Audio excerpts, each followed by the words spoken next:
trying to bring me down. Enemies lurking, but I won't back away. Got a vision in my mind, I'm here to stay. Got my crew beside me, we rise like a tide. When the storm gets rough, we ain't gonna hide. Propaganda swilling, but it won't touch me. Only love around, that's how it's gonna be. We keep moving forward, never looking back.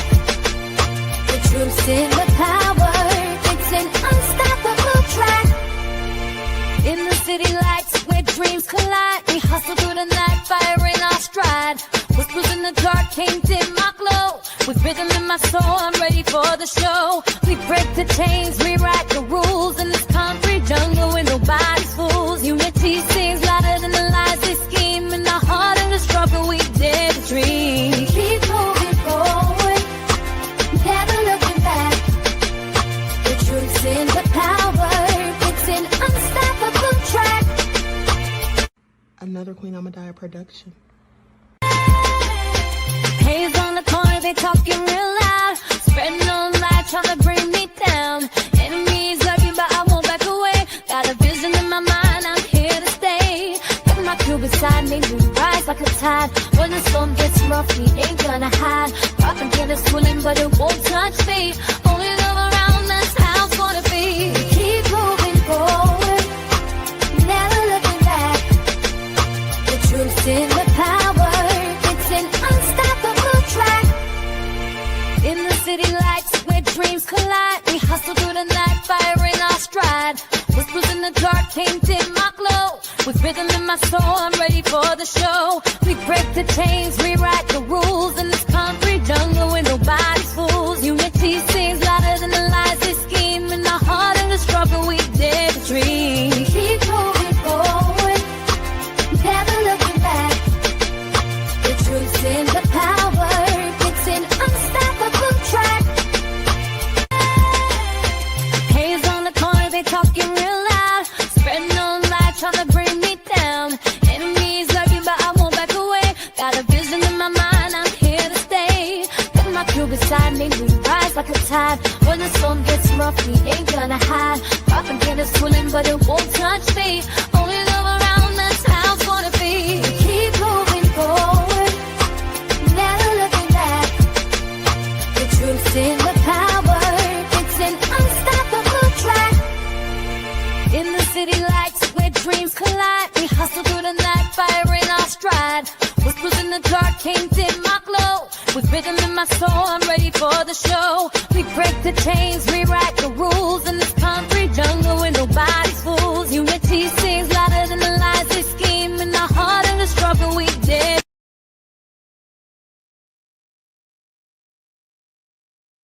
All right, hello everyone. Thanks for tuning back in once again to the original Queen Ahmadiyyah Shakur show. I'm your host, Queen Ahmadiyyah Shakur, and this is your morning wake-up call. So as you're coming in, please feel free to go ahead and subscribe to the channel if you haven't done so already.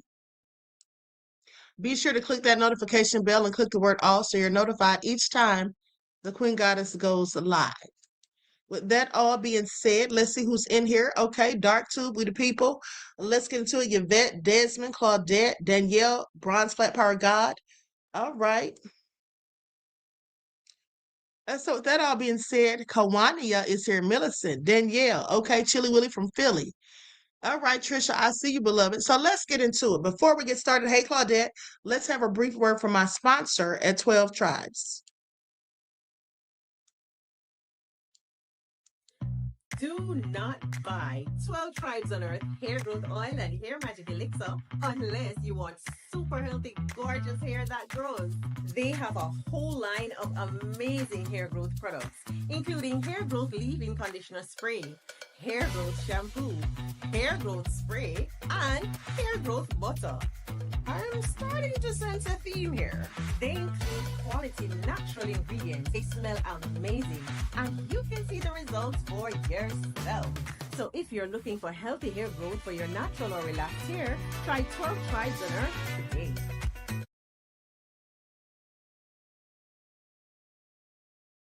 Okay, so with that all being said, don't forget you can purchase 12 Tribes hair oil at Etsy.com. Just look for Lisa Crafts, and you can also find it at Walmart.com. With that all being said, let's get ready to get into it. Now, King Charles King Charles is here visiting for 4 days, and he's with who else? None other than Trump. Okay, so we're going to get into that, but also it appears that he's been put under pressure to speak to the Epstein victims. Now, I don't know if he's going to do that or not, but let's not forget that Prince Andrew has been accused, okay, credibly alleged accusations against him from some of these very same victims. One who's now deceased, Virginia Giuffre. Okay, so we're going to get into that, but before we do, let's go to this first report with Colonel Douglas McGregor. Okay, we're going to listen to a few minutes of this because it appears that Netanyahu has declared an emergency, says it's not real, it's under heavy pressure as crisis deepens. Okay, so let's get into it. Like, share, subscribe, double check to make sure you're still subscribed, especially if you have not been receiving notifications. I just saw this morning that they literally unsubscribed about 3 or 4 people. Okay, so please pay attention. Don't let that be you, is all I'm saying. All right, so here we go. Hezbollah's attacks is causing significant damage to Israel right now in Lebanon, and Israel struggling in their ground operation. So it's yeah, they've exceeded a lot of people's expectations, not yours, but mine and others. Well, I look at it a little differently, I suppose. I think Hezbollah, which of course, as you know, is a creature of Israeli occupation, it didn't exist until the Israelis went into southern Lebanon and occupied the place. Initially, the Shiites there were very happy to see the Israelis, but that honeymoon did not last very long. But I think Hezbollah, like any number of other organizations in the Muslim Arab world, is organic. It's rooted in the soil. It's part of the region. So the notion that you're going to eradicate it completely or annihilate it, I think, is ridiculous. It's the same thing with the Houthis. They're rooted in the region. They are there. So you have a choice. You can either get along with these people and find a way to do so, or you could end up like the Israelis in a state of perpetual war with your neighbors. Yeah. We haven't spoken in a while. I think it's been a couple of weeks. We spoke in the early days of the war. Things have changed drastically since. A lot of people were talking about whether Trump will off-ramp in a few days by mid last month. Yeah, we're on April 1st. There's an address to the nation that's coming up in a few hours. The Iranian president also sent out a letter just a few minutes ago to the American people, addressed to the American people. But let's start with just a broad question, Colonel. How do you see things right now? There's kind of 2 extremes. On one extreme is Trump is sending troops, and this could be an Iraq 2.0. And the other extreme is Trump is seeking an off-ramp, and Iran will probably give him that off-ramp in the next few days or maybe next couple of weeks. I'd like to see the evidence for an off-ramp on offer from Iran. I haven't seen that. Can you tell me what that is? I haven't seen, there's nothing direct. They've actually said the complete opposite. There was a statement by the Iranian president that got traction yesterday where he said Iran doesn't want a ceasefire, but they want an end to the war and they want reparations for the war. Now, that's different to their demands. Their demands include more things than just that. But people, to be honest, I also think Iran, despite their statements and despite them wanting to have deterrence for a future conflict, they also want the bombing of their country to stop. They suffered a lot economically with the sanctions and now suffering a lot. Despite them beating expectations with their military capabilities, they're still suffering daily bombings. So I also think Iran want to end the war. The only question is based on what terms. And I think this is where hopefully they meet in the middle. Well, I don't think there's a middle. That's the problem. I think Israel's demands are unchanging. And that is one of the reasons why I think President Trump this evening will say that we're looking at 2 to 3 more weeks to, in his words, quote unquote, win the war. Now, that is based on the assumption that everything that the American people and others in the West have been told about the success of the air and missile campaign is true. I don't think it is.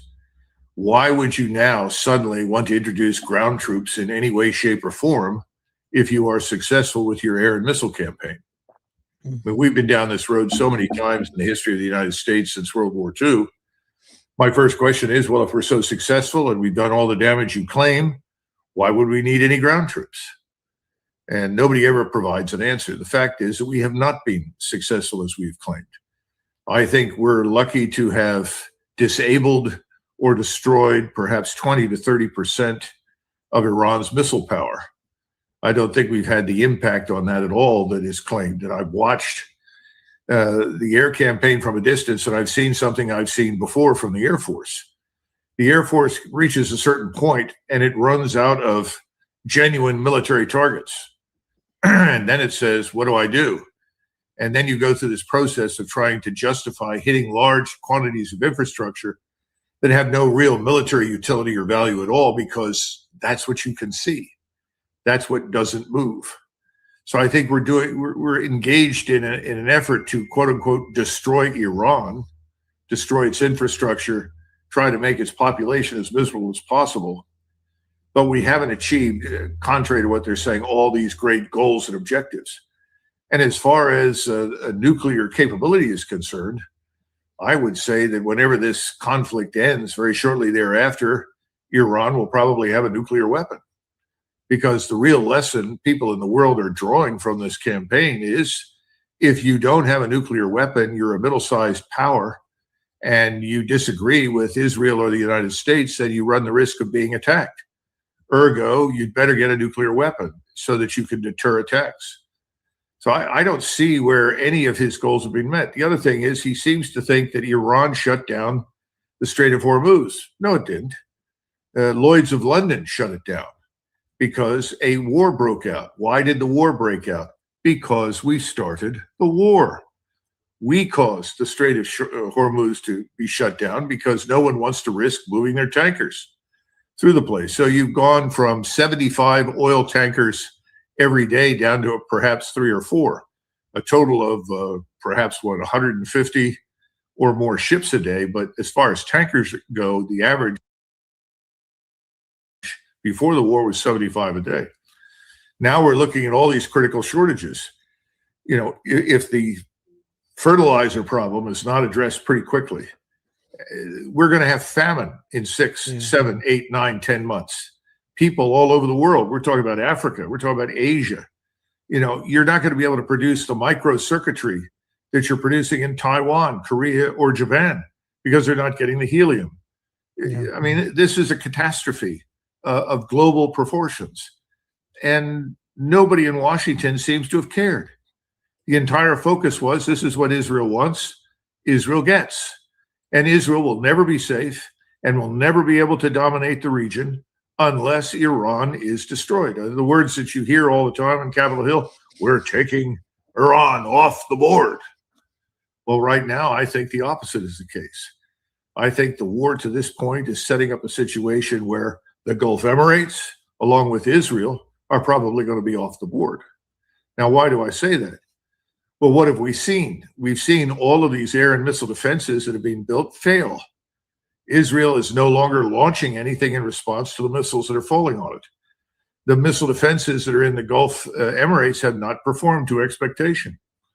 And the Iranians have made it very clear that once we recommence to fight them, in other words, when we reignite or reinitiate the air and missile campaign, when we've replaced roughly 11,000 munitions that we expended under the previous campaign that are precision guided, they are going to respond in kind to us. So if we hit the desalination plants, we hit the oil infrastructure, they're going to turn around and do that to the Gulf Emirates. And I would just point out to people, there are over, I think, 50 desalination plants on the western side of the Persian Gulf. If you look at Al Jabail, the Saudi port, there is a huge desalination plant that is there. That was vital to us, by the way, during Desert Storm. I mean, we were receiving fresh water every day in vast quantities in bottles from the time we landed in Saudi Arabia until we left. We couldn't have done anything without that. It was always a mystery to us that our good friend Saddam Hussein did not simply line up 10 scuds and hit the desalination plant, but that's history. But the point I'm trying to make is that 90% of Riyadh's drinking water comes from that desalination plant. If that desalination plant is destroyed, Riyadh will have to be evacuated because there's no water to drink. Now that's going to repeat itself through the UAE, potentially Bahrain, Kuwait, and so forth. So I don't know what Trump is going to say tonight, but I think he's going to tell us we're looking at another 2 to 3 weeks of attacks to finish the campaign.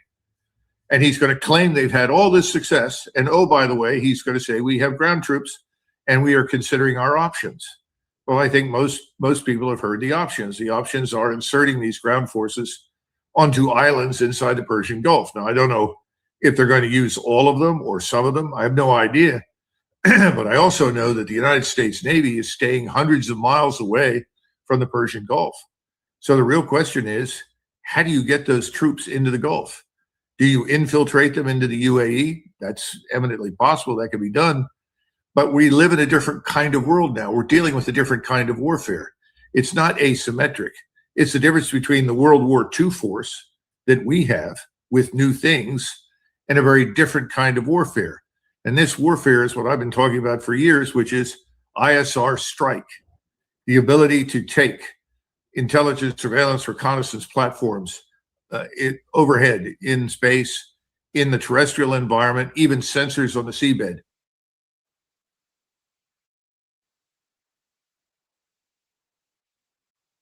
Okay, now with that all being said, we're going to move on to the next clip.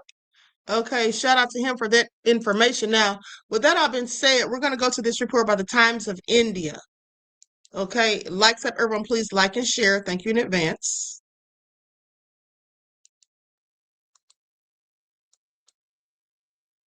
Signals a possible return to tactics not seen since the 1980s.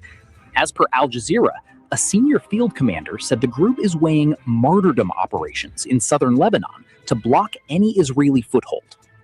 The statement, invoking the era when suicide attacks defined the group's early playbook, comes as close-quarters combat, cross-border fire intensifies, and airstrikes expand beyond the usual flashpoints, reviving fears of a wider confrontation.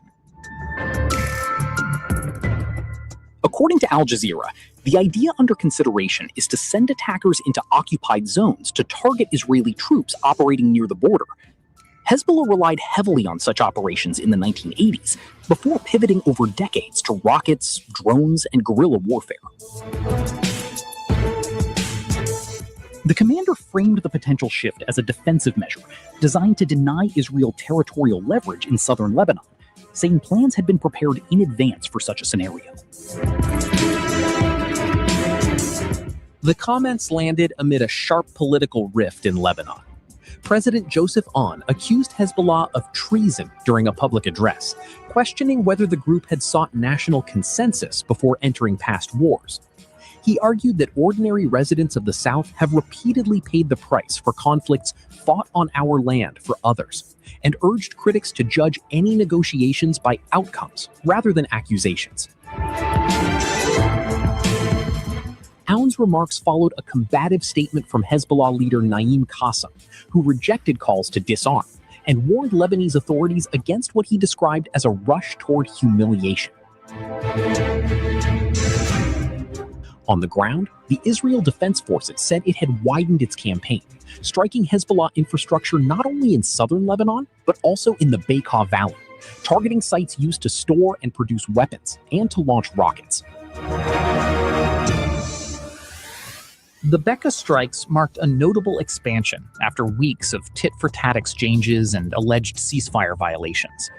Israeli officials cited continued Hezbollah drone and rocket activity as the reason for broadening the target set.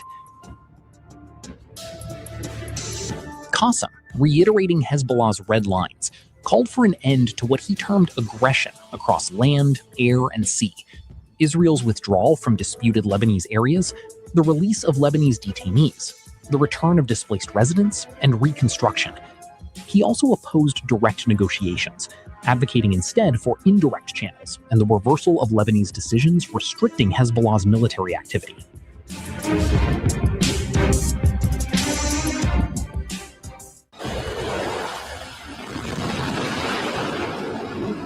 What happens when a superpower meets resistance it didn't expect? As tensions escalate in West Asia, a senior Hezbollah lawmaker has now claimed Iran's defiance has exposed the limits of U.S. power and revealed a critical miscalculation in Washington's strategy. In a strongly worded statement, Mohammad Rad, head of Hezbollah's loyalty to the resistance bloc, said Iran's response to the recent U.S.-Israeli war has challenged long-held assumptions about American dominance. Writing in Al Akbar, Rod claimed U.S. President Donald Trump reacted with, quote, astonishment, shock, and anger, unquote, when, according to him, Iran refused to surrender under pressure.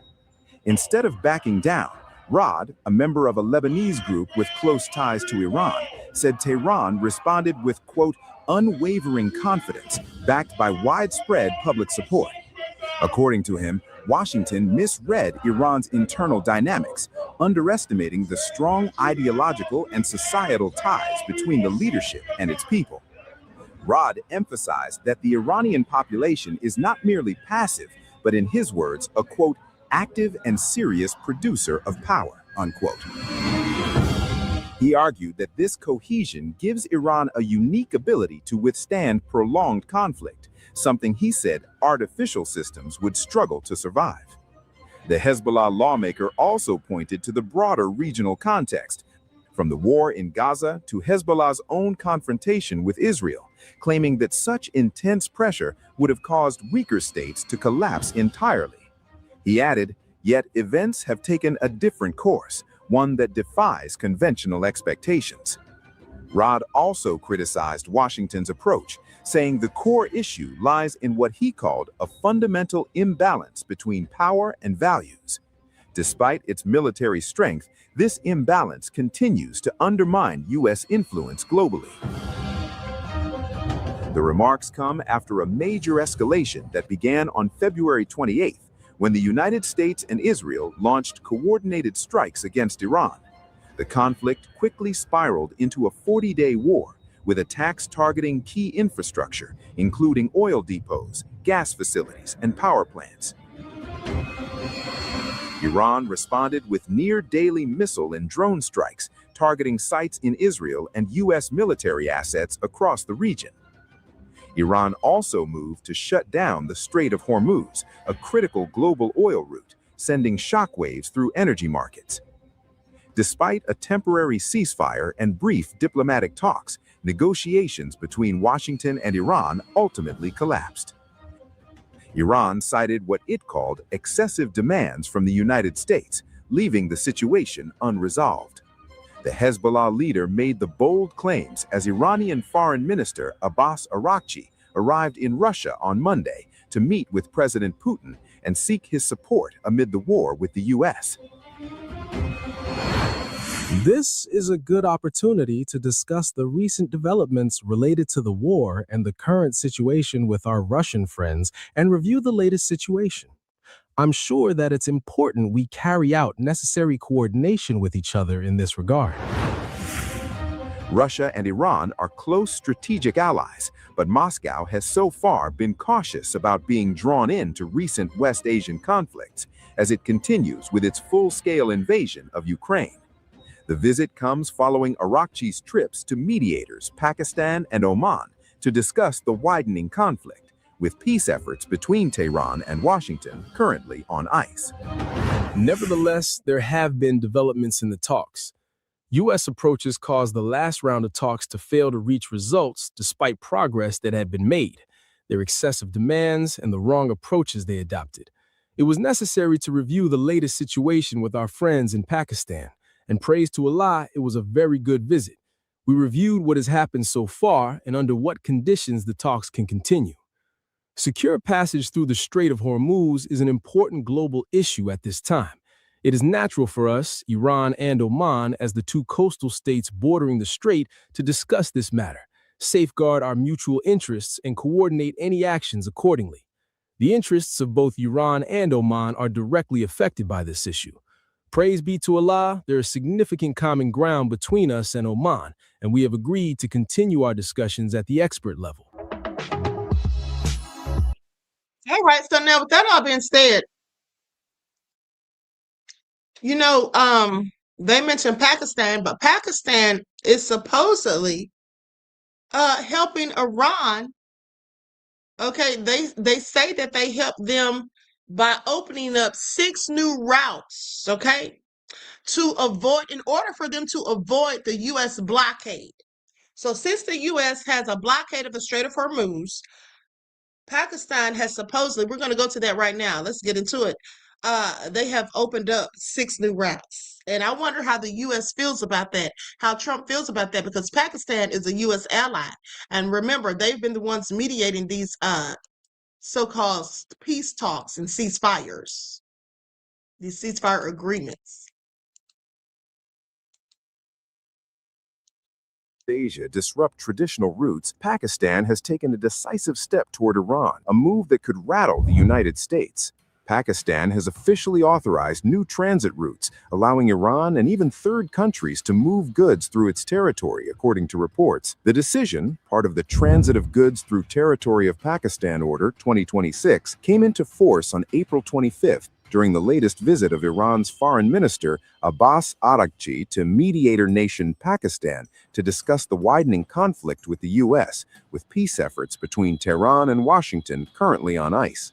The new policy connects key ports, including Karachi Port, Port Qasim, and Gwadar Port, to critical border crossings in Balochistan. And the 6 approved routes include Gwadar Gabdad, Karachi Port Qasim to Lyari or Mara, Pasni, Gabdad, Karachi Port Qasim to Kuzdar, Dalbandin, Taftan, Gwadar, Turbat, Hoshab, Panjgur, Nag, Besima, Kuzdar, Quetta, Lakpas, Dalbandin, Nokundi, Taftan, Karachi, Port Qasim, Gwadar, Gabdad, creating a direct overland network linking sea trade to Iran's borders. Under the new framework, Iran and other countries can ship goods through Pakistan, but with one key condition. There are 2 types of life insurance. Most people only have one of them. The first pays out when you die. They must provide a cashable bank guarantee equivalent to Pakistan's import duties. Analysts say the move could significantly speed up cargo movement, cut bureaucratic delays, and position Pakistan as a vital regional trade hub. But the timing is just as important as the policy itself. Amid the ongoing U.S.-Iran conflict, thousands of containers bound for Iran have been left stranded, particularly at Karachi's ports, due to disruptions in the Strait of Hormuz, following the imposition of a partial blockade by Tehran, targeting vessels linked to the U.S., Israel, and their allies. Experts estimate that over 3,000 containers are currently stuck at Karachi port due to the blockade of the key trade route by Tehran in retaliation for the American and Israeli attacks on the country. By opening these land corridors, Pakistan is effectively offering an alternative, allowing goods to bypass maritime bottlenecks and reach Iran via road networks. The move also builds on existing infrastructure, including the Gabd Reemdam crossing near Gwadar, which has gained importance under international transit frameworks. Located 75.5 kilometers from Gwadar port, the crossing saw Pakistan activate its side 3 years ago. Trade experts say these routes already connecting Pakistan to Central Asian markets aren't just a short-term fix, but potentially a long-term shift in regional trade patterns. Listen, as the more I think about the trade patterns and the supply chain being disrupted and all of that stuff due to this war, it just makes me more annoyed at Trump because, for one, this is supposed to be BiBi's war, but the U.S. is fighting it. And BiBi's, meanwhile, attacking Lebanon. So really, it's like he's killing 2 birds with 1 stone. Now, I want you all to think about that, because why did the U.S. even have to get involved in this? Well, they didn't. Okay, we didn't have to get involved with it. But Netanyahu wanted Trump to get involved and wanted us to go in so that he could be doing exactly what he's doing, bombing Lebanon. Okay? While he's got the U.S. fighting his other battle with Iran. All right, are they even helping our soldiers? No. And didn't he say that his soldiers, the IDF, were not going to go boots on the ground in Iran? Our soldiers don't need to go boots on the ground there either. It's not going to be anything good that's going to come of it. This whole illegal war should have been canceled by Congress weeks ago. But so they keep switching back and forth to calling it from calling it a war to a conflict, as if that makes it better, when we all know exactly what the hell's going on. Okay, please pay attention. What can you tell us about these? That all being said, hold on, okay, I got my overlay. Yeah, so let's get into it. Reports that Iran is prepared to ease its control over the Strait of Hormuz and postpone talks on the nuclear issue. Here in Washington, local media reporting that President Trump is holding a meeting with his national security officials to discuss this proposal. I don't think this is an issue about Iran relinquishing control, but I think Iran will allow more ships to pass through the Strait of Hormuz. That was, after all, what the deal was all about, the ceasefire deal. The Israeli regime was supposed to stop the slaughter in Lebanon. The United States, on the other hand, was not supposed to impose a siege on Iranian ports, and then Iran would allow more ships to pass through the Strait of Hormuz. The Strait of Hormuz was never closed. Russian ships, Chinese ships, Iranian ships, Iraqi ships could go through, but those 5 countries in the Persian Gulf, Kuwait, the Emirates, Saudi Arabia, Bahrain, and Qatar, who were a part of the war, who helped the United States carry out the war, their ships were being prevented from leaving for the most part. So there was an agreement where more ships would go through, but there would be also a ceasefire in Lebanon. The ceasefire didn't happen. After 10 days, Netanyahu was forced to stop killing, which of course he's killing again people across Lebanon now, like in Gaza. But at that time he stopped. And then the Iranians said, okay, we'll allow the ships to go through. But then it was the Americans who had imposed a siege on Iranian ports after the ceasefire agreement. And since they did that and they refused to halt or end that siege, the Iranians said, then we're not going to allow those ships to go through. And now, of course, the global economic crisis is growing day by day. And the Iranians are saying the best way forward is to find an agreement so that more ships can go through. But the United States will also have to abide by certain conditions. Right. Now, the Iranian Foreign Minister, Abbas Araghchi, he's been engaged in a pretty intensive round of diplomacy over the past few days. He's been to Pakistan. He's been twice to Pakistan over the last few days. He's been to Oman. And as I mentioned earlier, he's also been holding talks in Russia, in St. Petersburg. What's behind this diplomatic swing? Well, the Pakistanis are, of course, mediators. So the Iranians sent a letter to Pakistan from the chief negotiator, Dr. Ghalibaf, who's also the Speaker of Parliament. And they were discussing that. And obviously, the Pakistanis would show that letter to the Americans. Then he went off to Oman. Oman has a very good relationship with Iran. It refused to engage in the war against Iran. Unlike the other countries in the Persian Gulf, Oman and Iraq were the only 2 countries that refrained from assisting.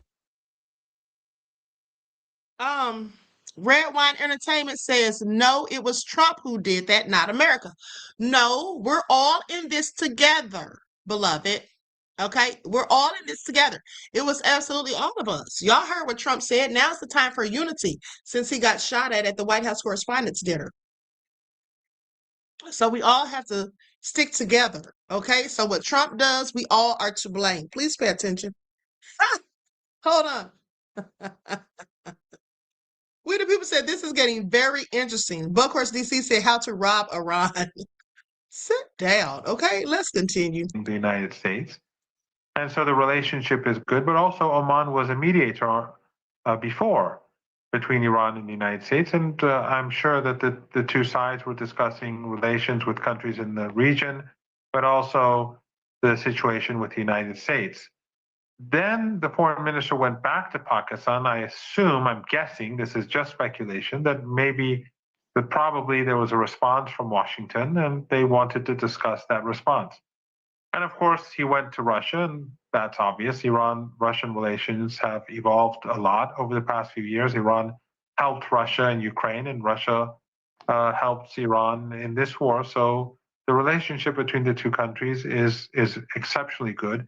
And I must say that Trump, one of the things that he's very good at is that he's very good at bringing countries together, countries that are under that the United States antagonizes, he's very good at bringing them closer to one another.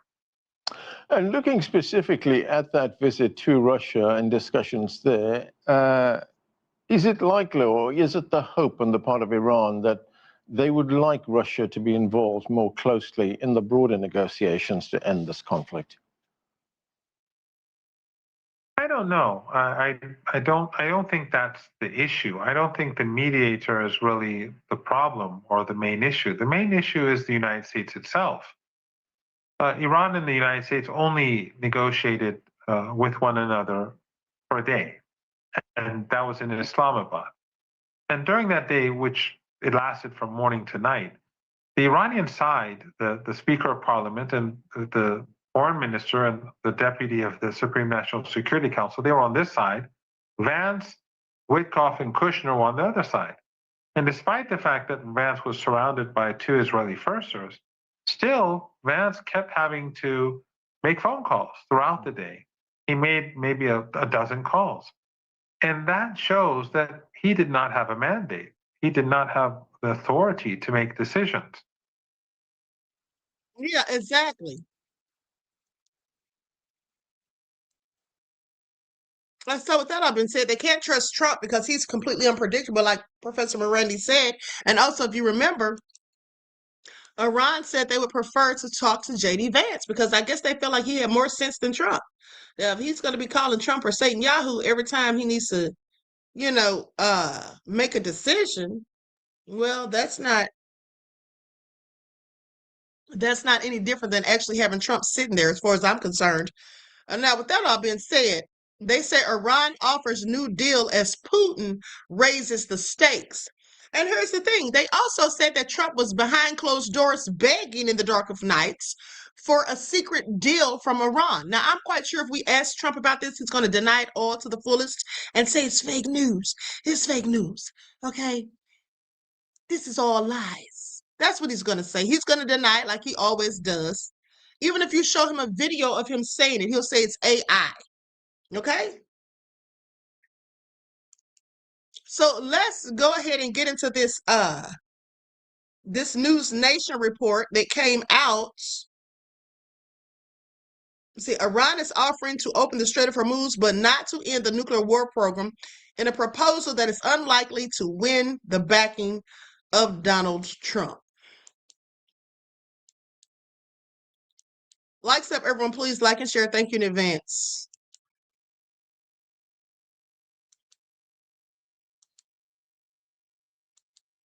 Iran's top diplomat is set to meet with Russian President Vladimir Putin today. It's just days after President Trump pulled U.S. negotiators from planned peace talks in Pakistan.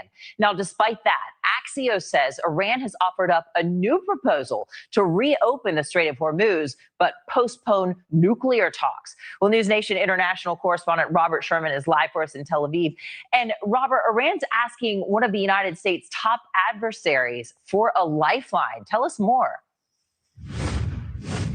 Yeah, hey there, Anna. Well, especially with this new proposal that's been put on the table by Iran, their vision of all of this is negotiating some kind of a compromise on the Strait of Hormuz and punting on the issue of nuclear talks. That would, at face value, not satisfy the White House's objectives of this war. So it gives a lot of questions as to where exactly diplomacy goes from here. But on the backside of all of this, you have Iran pushing forward with their own diplomatic aims. The foreign minister of Iran meeting in Russia today after coming off a visit to Oman and 2 separate visits to Pakistan to meet with mediators there. Notably absent in Islamabad, the United States, after President Trump canceled the trip for Special Envoy Steve Witkoff and Jared Kushner after Iran appeared to be non-committal about meeting face-to-face. The president saying as a result of all of this, if Iran wants to make a deal, they know how to reach him. If they want to talk, they can come to us or they can call us. But we're not sending people to travel 18 hours to meet. Yeah. He's not sending people to travel 18 hours to meet him because last time the Iranians left before they got there, okay? Because they don't want to talk to you, Trump, and this is all your own stupid fault. All right, please pay attention. He brought it on himself. Iran's takeaway from all of this, their foreign minister saying developments have occurred in the negotiations. The Americans' approach has caused the previous round of talks, despite the progress that had been made, not to reach its objectives. The excessive demands they made and the incorrect approaches they adopted, it was necessary for us to have consultations with our friends in Pakistan to examine the latest situation.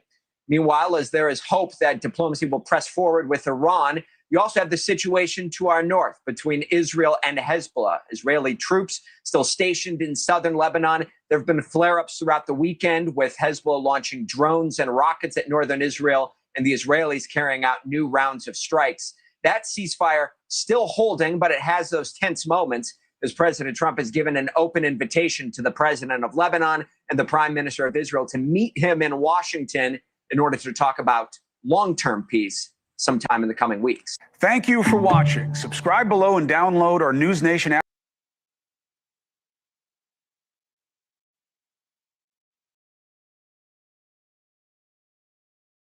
Quite frankly, I'll be so glad when this whole thing is over.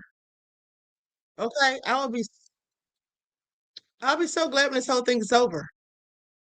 Hold on, let me see what this is right here.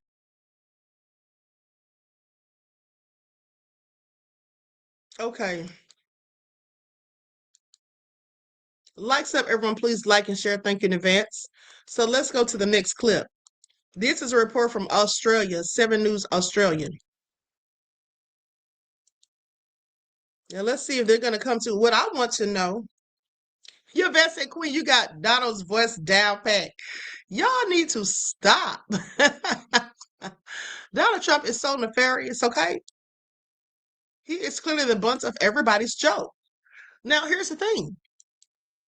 So they say that the UN wants the Strait of Hormuz opened, which of course is no surprise. But what we want the UN to do is to condemn all of this BS that's going on, this illegal proxy war, what's happening in Lebanon and all of that. But are they going to do it? Likely not. Okay, please pay attention.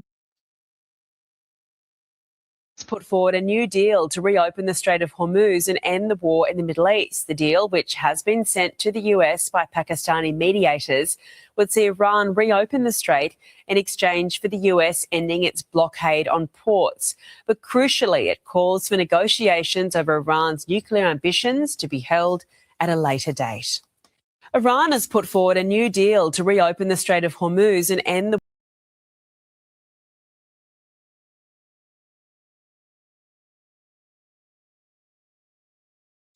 You know, and Trump is just trying to play hardball, because why is he even so concerned about the Strait of Hormuz? I'm telling you, it's all about the money that Iran is making. That's what it is. Because if you remember, he clearly said that he thinks that the U.S. should be getting that money.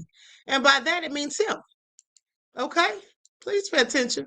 Donald Trump says there's a new regime in power in Tehran. The people there now are much more reasonable than the lunatics that you had. You can call it what you want, but I call it regime change. On the surface, that might be true. This is the structure of Iran's government, and powerful positions have been replaced by new names and faces. But look a little closer, a little deeper, and what's clear is a picture of a regime in which one actor has emerged the most powerful, the Islamic Revolutionary Guard Corps. The IRGC is a paramilitary organization, what some call Iran's deep state. Like a regular military, it has a navy, air force, ground force, but it also includes the Quds Force and the Basij, 2 additional branches that focus on politics that you don't see in most armed forces. A shadowy elite arm of the IRGC, the Quds Force has for decades been used throughout the region to arm, train, and operate alongside Iran's allies, the so-called axis of resistance. Think Hezbollah in Lebanon, Hamas in Gaza, the Houthis in Yemen, Shia militia groups in Iraq, and Syria's Bashar al-Assad. All of these have connections with the Quds Force, which has provided funding, aid, weaponry, training, and even political support to help build up these proxy groups. So that's the Quds Force. But there's also another arm, the Basij, which operates domestically. Stream the full explainer on the IRGC on the CNN app. President Donald Trump says there's a new regime in power in Tehran. The people there now are much more reasonable than the lunatics. Now, I find that interesting. Now, he's supposed to be He's supposed to be trying to have talks with these people, and yet he's calling them lunatics. Okay, just like last time, he was supposedly trying to have meetings with them, but nonetheless, he said they were animals and they were going to bomb them back to the Ice Age or the Stone Age. You all remember that? Now, is he serious? Who does he think wants to hear anything he has to say at this point? Okay, please make it all make sense. Now, mind you, as I told you all previously, King Charles is in town. King Charles U.S. visit live. Monarch under pressure to meet Epstein victims ahead of historic Congress address. So King Charles has faced fresh calls from a survivor of Jeffrey Epstein to meet fellow victims ahead of a historic address to Congress during his state visit to the U.S. with President Donald Trump. Now, Teresa Helm told the BBC that it was a missed opportunity for the monarch not to meet the survivors of Jeffrey Epstein as part of his 4-day state visit. The monarch will address Congress on Tuesday. Okay, the second time a British monarch has done so after Queen Elizabeth II in 1991. He's expected to, I don't know, this is a typo clearly. It looks like they left off part of the word. But anyway, that while the UK and the US have not always agreed on everything, they have always found ways to come together amid strains to the special relationship from Iran war. They say Queen Camilla spoke with Michelle Delon, chief executive of the National Center for Missing and Exploited Children, at a garden soiree on Monday. Asked about whether the king and queen should have met victims and survivors of Epstein, Ms. Delon said, "I think it has to be a choice of individuals for the king and queen. I think the voices of victims and survivors are not only heard, but progress made. We will continue working to ensure we are bringing voices loud and clear." Okay, that isn't saying much. Okay, that isn't saying much. So, and King Charles is going to be here for 4 days. He and Camilla, they're going to be here for 4 days. So we'll see how it all turns out, because I guarantee you, before they leave, Trump is going to have he's going to have ticked off everybody. Please pay attention. He can't help himself. That's all I'm saying. He absolutely cannot help himself. Okay? Now, let's go to this next clip. Likes up, everyone, please like and share. Thank you in advance. Where they say that Melania has doubled down and she, in fact, wants Jimmy Kimmel to be fired. Now, is this Melania talking or is this Trump talking? Okay? Melania needs to blink twice if she needs help, is all I'm saying. So let's go to the clip.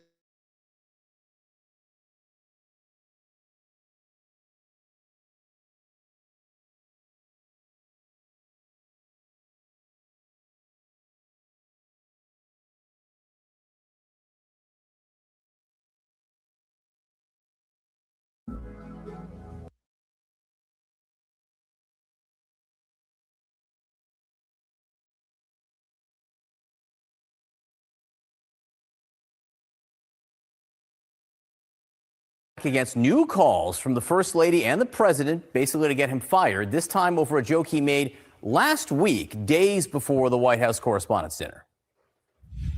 And of course, our First Lady Melania is here. Look at Melania, so beautiful. Mrs. Trump, you have a glow like an expectant widow.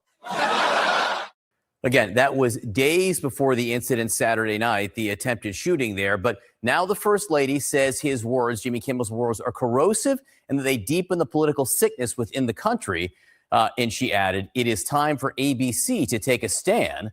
President Trump also said that Kimmel should be fired and said the joke was a despicable call to violence. Kimmel pushed back during his monologue overnight. Obviously was a joke about their age difference and the look of joy we see on her face every time they're together. It was a very light roast joke about the fact that he's almost 80 and she's younger than I am. It was not by any stretch of the definition, a call to assassination, and they know that. I've been very vocal for many years speaking out against gun violence in particular, but I understand that the First Lady had a stressful experience over the weekend, and probably every weekend is pretty stressful in that house. And also, I agree that hateful and violent rhetoric is something we should reject. I do, and I think a great place to start to dial that back would be to have a conversation with your husband about it, because Yeah, that's With us right. this morning, CNN media analyst Sarah Fitz. And here's the thing. Let me just elaborate on that. He's absolutely right. Okay. I'm so sick of these devils on the right trying to paint everything as, oh, it's political violence, this and that, with all these fake assassination attempts. Nobody's shooting at you 3 times and keeps missing. That's not going down. Okay. These are fakes. These are staged, in my opinion. I don't believe any of it. Okay. At the end of the day, Trump needs to sit the hell down. And stop trying to get empathy and sympathy when you've ruined this country. You've made it bad for everybody, okay? At the end of the day, including your foolish MAGA minions who won't admit it because they don't want to be proven wrong and proven to be stupid, as they absolutely are. That being said, he can sit here and act like Jimmy Kimmel is the problem. No, you're the problem, Trump. The call's coming from the House, okay? The call's coming from the White House specifically. With that all being said, and Melania knows it. If they want to talk about violence, why aren't they talking about the violence of which Trump speaks? Okay, he gives dog whistles, okay? Sometimes he just sends a dog whistle out there into the universe, and we all know it. We've heard him, okay? Not to mention him saying all this crazy stuff about bombing people into the Stone Age. That's talking about, like, basically deleting a whole civilization. So please sit down somewhere, stop whining and crying, pull your underwear out of your butt cheeks, okay? And get to doing what you're supposed to do. Stop playing all these silly childish games like a bully in high school, waiting for you on the outside to take your lunch money. That's what Trump acts like, talking tough, and he's nothing but a coward. Okay? And we all know that. And so does Iran. That's why they pay him no attention. He talks all tough. Oh, if they don't do this, we're going to start bombing the infrastructure. We're gonna come after them. We're gonna come after them. Listen, they've got 48 hours. In 48 hours, if they haven't made a plan, it's going to be the worst thing they ever saw. We're going to rain down hell. Sit down somewhere. You've already rained down hell, Trump, on the United States, on your own people. Okay, so to sit there and try to blindly intimidate other people with your big talk, it's not working. Setting up your stage to act like somebody tried to take you out, it's not working. None of it's working. We're not falling for it. Okay, and MAGA knows darn well they don't even believe it either. All right, and I'm going to show y'all something to prove it in just a moment. Well, with that all being said, Trump needs to have several seats, and so does Melania at this point, because Melania, beloved, we have not forgotten what these women have said about you. Okay, and I'm quite sure that the truth of the matter is going to come out real soon. Now, they want to sit here and go in on poor little Jimmy Kimmel, who's just trying to do his job, trying to entertain people. Okay, you're not going to stop people from clowning you. You're not going to stop people from criticizing you. It's called freedom of speech. Okay, it's called freedom of speech.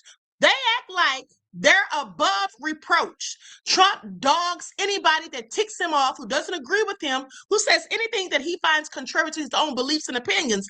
Look how he did that lady in the 60-minute interview just days ago when she's telling him what's in the manifesto. She didn't say that the person when the guy wrote it, Cole Allen, was talking about him. She didn't say that. She just said what was in the manifesto. And then Trump's, oh, I knew you would ask that question because you're just despicable. You're just fake news. You're just such a disgusting person. I knew you'd ask that. Yeah, I'm not a PDF file. I'm not a rapist. Yeah, really, because you've been accused of being both. Okay, please dismiss me with it.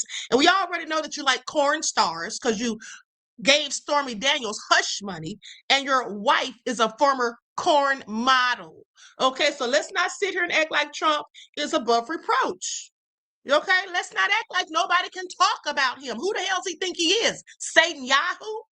You're not. Okay, you're not. At the end of the day, people can continue to clown you just as you clown other people. Let us not forget how he mocked a disabled person. Okay, let's not forget how he gets mad at these journalists and calls them Miss Piggy and all of that, as if he can talk about anybody. Okay, he looks like an old molded orange that needs to be thrown away. All right, please, but let's continue. Fisher from Axios and CNN chief media analyst Brian Stelter. Brian, let me just start with you. Jimmy Kimmel, to my eye, didn't look particularly nervous last night as he was delivering that monologue, and it was notable that he was there at all. ABC didn't step in to take him off the air. As it absolutely was. Yeah, they've done that before, kind of. Yeah, not orange and dust. My indication, Disney's being tight-lipped about this. So on the record, nobody there is saying anything about Kimmel. But my sense, talking with sources, making calls overnight, is that Disney is absolutely standing by Kimmel. And you can see that because he was on everyone's television sets last night. But more importantly, behind the scenes, there have also been signals to Kimmel and to his team that the company is with him, that the company is not wavering, that the company is not going to try to knuckle or maybe cower in the face of Trump's pressure.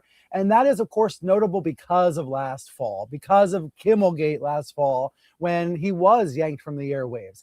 The reason he was yanked from the airwaves back then was in part due to local stations with cozy ties to the Trump administration that yanked Kimmel's show locally. The big difference in this case, John, is that those station group owners, Nexstar and Sinclair, they haven't done a thing. They haven't said a word. I think they learned last time that it was a mistake to pull Kimmel, and so they're not doing it this time. So we're seeing a big difference in the power dynamics here. Frankly, John, Kimmel has all the power this time. Sarah, how do you see it? And I think just remind our viewers of the relationship between the federal government and a broadcast network like ABC.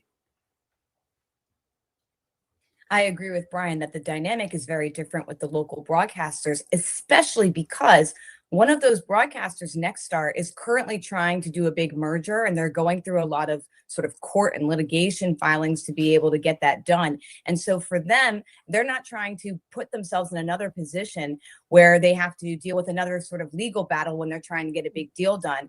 I think broadcasters are very vulnerable to these types of attacks from the president in this administration because the FCC, the Federal Communications Commission, has jurisdiction over broadcasts. They don't have jurisdiction over internet properties or cable networks like CNN.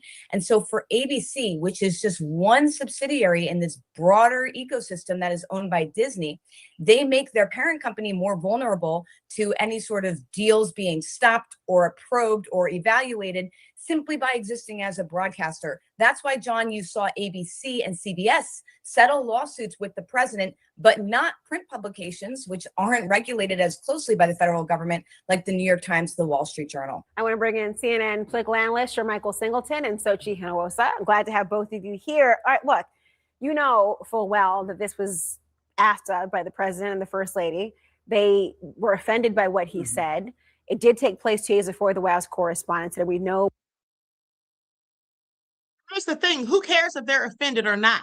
Okay, who gives a damn if Trump and Melania are offended by anything someone said? Who are they? Who do they think they are?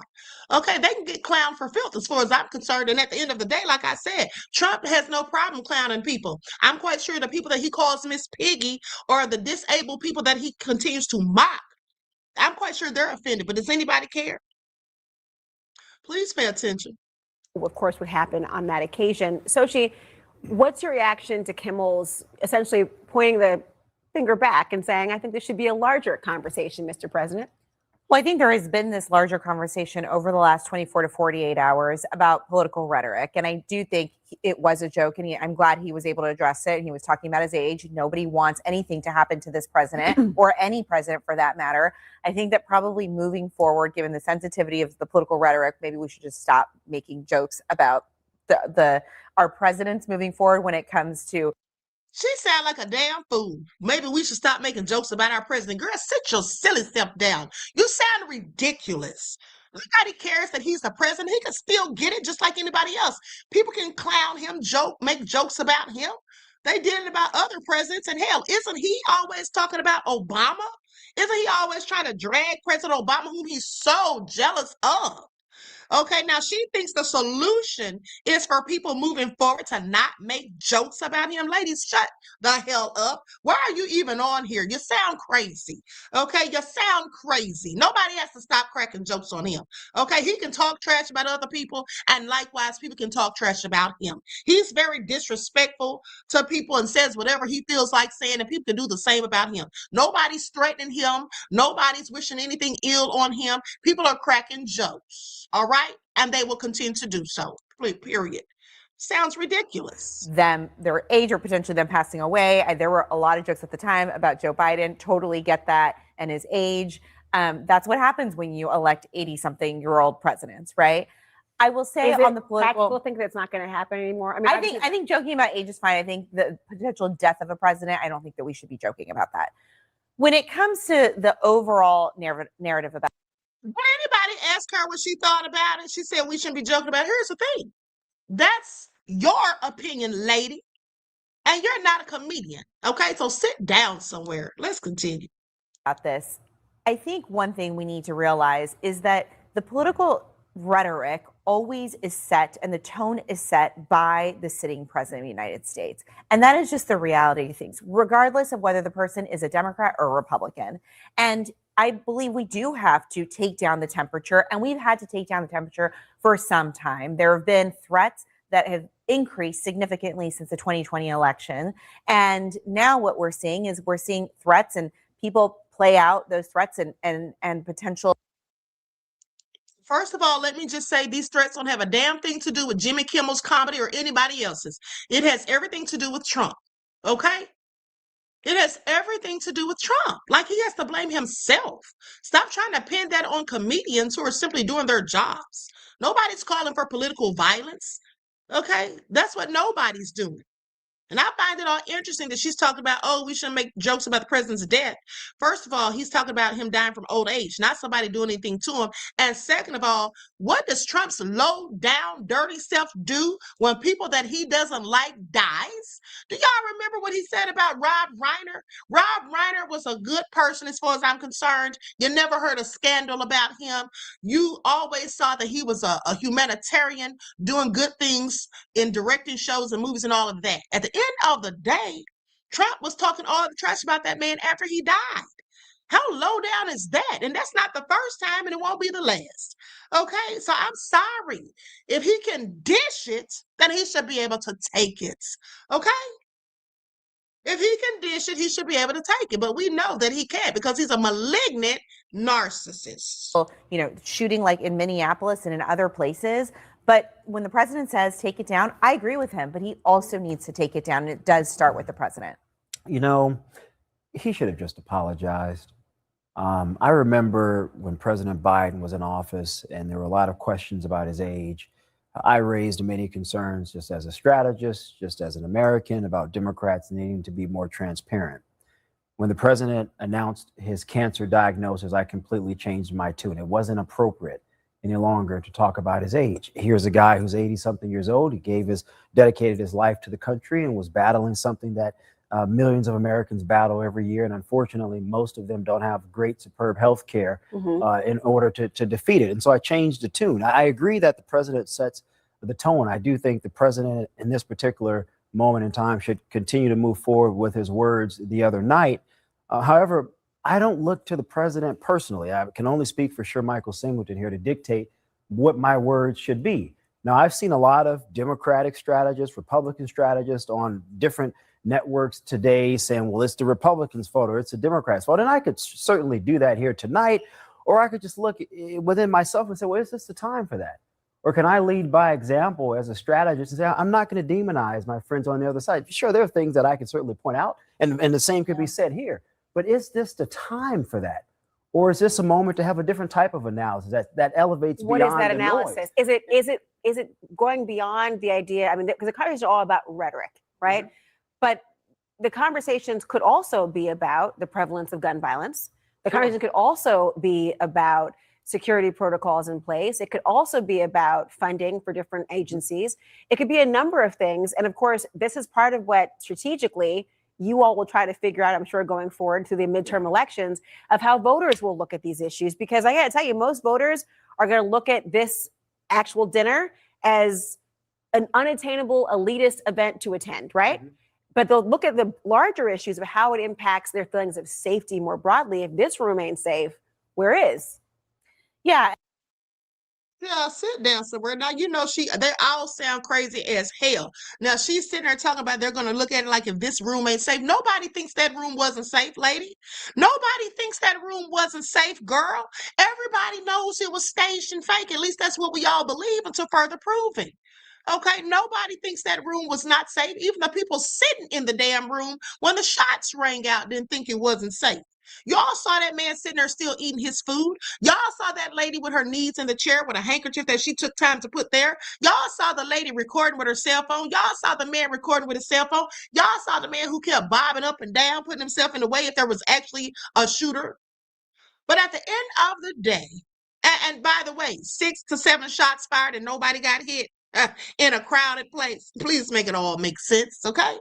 Please make it all make sense. I find it all interesting. Now, they want people to sit here and roll back the jokes on Trump when Trump clowns people every day. It's not going to happen. Okay, Measurement says schools get thoughts and prayers and the administration gets a ballroom. Now he wants taxpayers to pay for it. Exactly. Now, he said he got a bunch of donors, but nonetheless, bottom line is you want this expensive ballroom that costs hundreds of millions of dollars when we have starving veterans in this country. We have a whole homeless crisis in this country. And these fools sitting up here believing the bullshit when Trump says America first. Is America first? No, Trump's pockets are first. His grift is first. Okay, and then the grift for the rest of his family, i.e. his sons, is next. Okay, I'm sorry. It looks like America's coming in dead last as far as Trump's concerned. Okay, even BB's before us. What are they talking about? Measurement, thank you for your insight into the topic, beloved, and your contribution to the channel. I appreciate you. Peace, love, and blessings. So I'm sorry. It's just not giving what he wants it to give. Like nobody's feeling like they're going to change their thoughts on who they were going to vote for midterms because this and that happened. Nobody is going to think that. Okay? That Crazy Beach Era said Queen called it. Okay, thank you, beloved. At the end of the day, Trump needs to sit down somewhere and these people need to stop trying to defend his BS. And I think that's right. And there is gun violence all across America. I bought my daughter light up shoes and mom came up to me and said, you probably shouldn't do that for a little girl who's going to enter kindergarten because that is unsafe in case there is an active shooter in her school. I hadn't thought about that, but those are the precautions that parents take now when they are trying to send their kids to school. And to be clear, this is not a mass shooting event. This is not correct. Place. That's not what I'm trying to infer here. However, the conversations that are happening in people's homes are less, I think, about maybe just rhetoric and more for the reasons you're talking about, that you don't set the tone based on the president and what you're saying, and more about larger issues of the political apparatuses. Yeah. And I want to talk about how it wasn't a mass shooting. If that shooter would have been there about 30 minutes earlier, that would have been a mass shooting. People in that area are crowded. It would have been very hard for the Secret Service to actually shoot and take the guy down without hurting anybody else. Then you don't know who's not with him. And you know, exactly. And that his intention seemed to be, yes, it was the cabinet, but also to cause harm to a lot of people. And the timing was critical. The fact. Okay, so I'm going to gather from this conversation that they all clearly think that was real.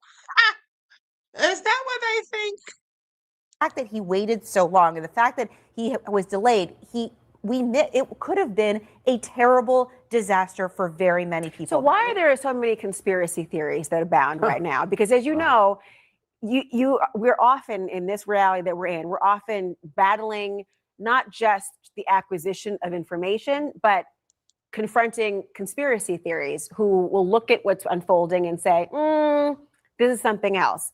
That's a reality as well in the American political system now, where people are looking at instances like this and they have their own narratives and conspiracy theories. And that adds to the conversation. Yeah, look, I think it's a part of the subjectivist nature of today. People see things, they interpret it however they want to believe it. They say, well, this can't be true, or there's more to this story, even when there technically aren't perhaps more to a certain given story. No, sir, we're just not stupid, okay? We have common sense and critical thinking skills, sir. So we're not so easily fooled. Story. We've seen this across the board from the previous two attempts on the president's life. We've seen this when other political leaders on the other side have been attacked physically and harmed, where folks have said, we've never seen a time when people were just accusing other presidents of just putting on stage acts. Okay, please sit down.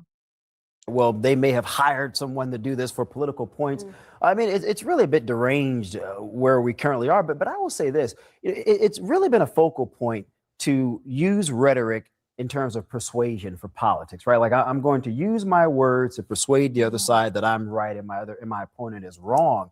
Now what we're finding is more and more people are recognizing that perhaps coercion is the better way, through force, through violence, to accomplish my means. And that to me is incredibly troubling because a democracy, any form of government really can't sustain itself if by force is the only. Sure, behind down, man. You sound like a whole raccoon, and that's clearly what you are. Sitting there talking about. Did he say by force and coercion? So people are no longer using their words. It's now force and coercion. Dude, sit down somewhere. Okay? Whole raccoon. Y'all heard it. Force and coercion. Okay, please. All right? I cannot with him. Okay, so anywho. I am so done. Okay? I am completely done at this point. Now, with that all been said, let's talk about King Charles. King Charles is here to visit for the next few days.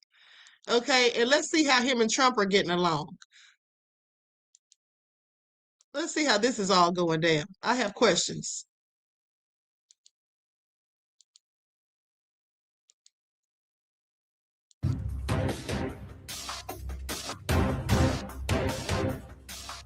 King Charles III and Queen Camilla received a warm ceremonial welcome at the White House, but a now viral moment has shifted attention to what U.S. President Donald Trump may have quietly said during their first interaction. According to a professional lip reader, the brief exchange, inaudible on official recordings, may have included references to violence, war, and global tensions. The claim, first reported by the Daily Mail, citing lip reader Nicola Hickling, suggests Trump referenced the recent shooting incident and ongoing geopolitical risks during the greeting. Based on that interpretation, Trump appeared to mention this shooting, to which King Charles seemingly responded with discomfort, allegedly indicating he would prefer not to remain exposed in the moment. The lip reader further claimed Trump reassured him, before abruptly shifting the conversation to global conflict. In perhaps the most striking part of the interpretation, Trump was said to have mentioned ongoing communication with Russian President Vladimir Putin, warning about the risk of escalation. According to the lip reader's account, phrases like "he wants war" and references to large-scale destruction were allegedly part of the exchange. Hickling adds that King Charles, in response, is believed to have attempted to steer the conversation away, suggesting it be discussed at another time. But Trump doesn't want to discuss it at another time. Trump wants to talk right now because that's all he can do is talk. That's why he's always telling on himself, okay, and exposing himself. At the same time, journalist Aaron Rupar suggests Trump mentioned ballroom as he chatted with Charles just as the monarch arrived. Sharing a clip, Rupar refers to a moment when Trump's lips appear to say the word ballroom as he points somewhere. It's important to note these interpretations are not independently verified and rely entirely on lip-reading analysis, which can be subjective and open to error. Even so, the timing has amplified attention. The exchange comes just days after a shooting disrupted the White House Correspondents' Dinner, and amid rising tensions tied to U.S. foreign policy and conflict rhetoric. In that context, even a brief, ambiguous interaction is being closely scrutinized, although no official transcript or audio confirms the remarks. Publicly, however, the tone remained diplomatic. Trump praised King Charles as a fantastic representative, while Buckingham Palace confirmed the visit would proceed with minor adjustments despite security concerns. The royal couple later attended a garden reception with key figures, signaling business as usual. Still, the contrast is striking. A polished state visit on the surface, and behind it, a moment now fueling speculation about what may have been said off mic. In today's hyper-visible political climate, even a whisper, real or interpreted, can dominate the narrative. Especially when it comes on the back of a handshake tussle between Trump and Charles, which has sparked another chatter online.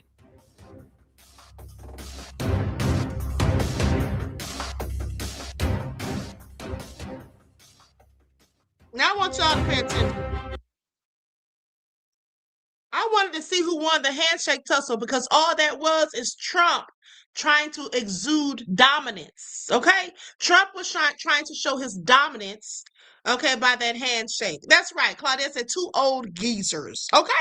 2 grumpy old men. Sit down somewhere, and I bet you Melania probably paid $10,000 or more for that ugly orange suit that she's wearing. Please pay attention.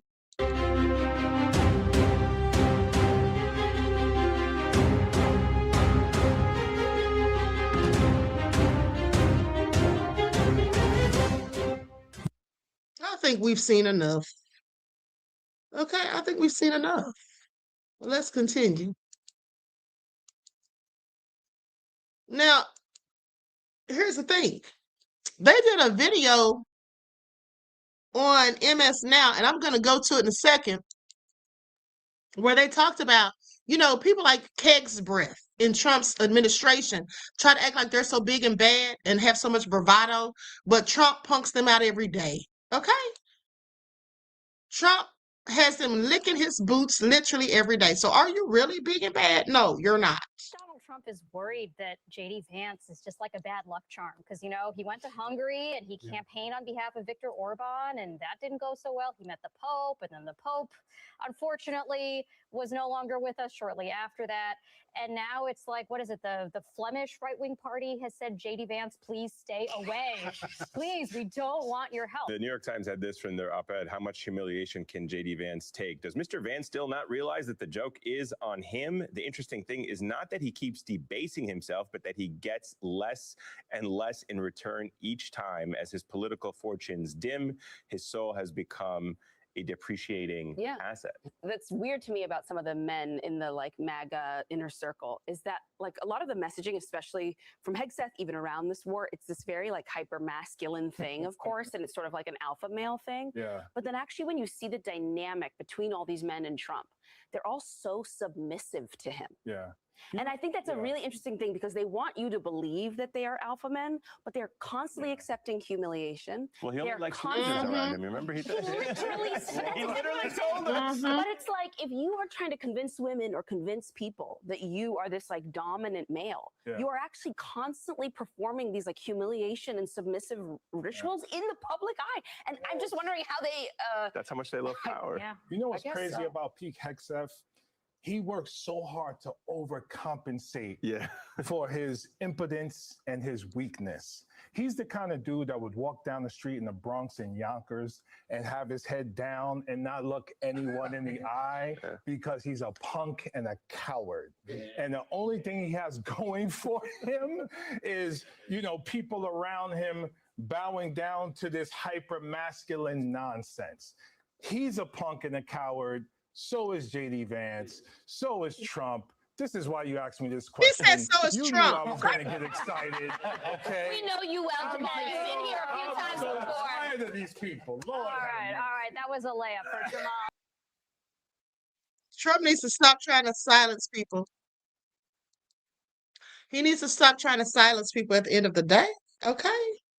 Now let's go to this clip, Trump's secret plan or his secret plea to Iran. And Abbas Arakchi is on here.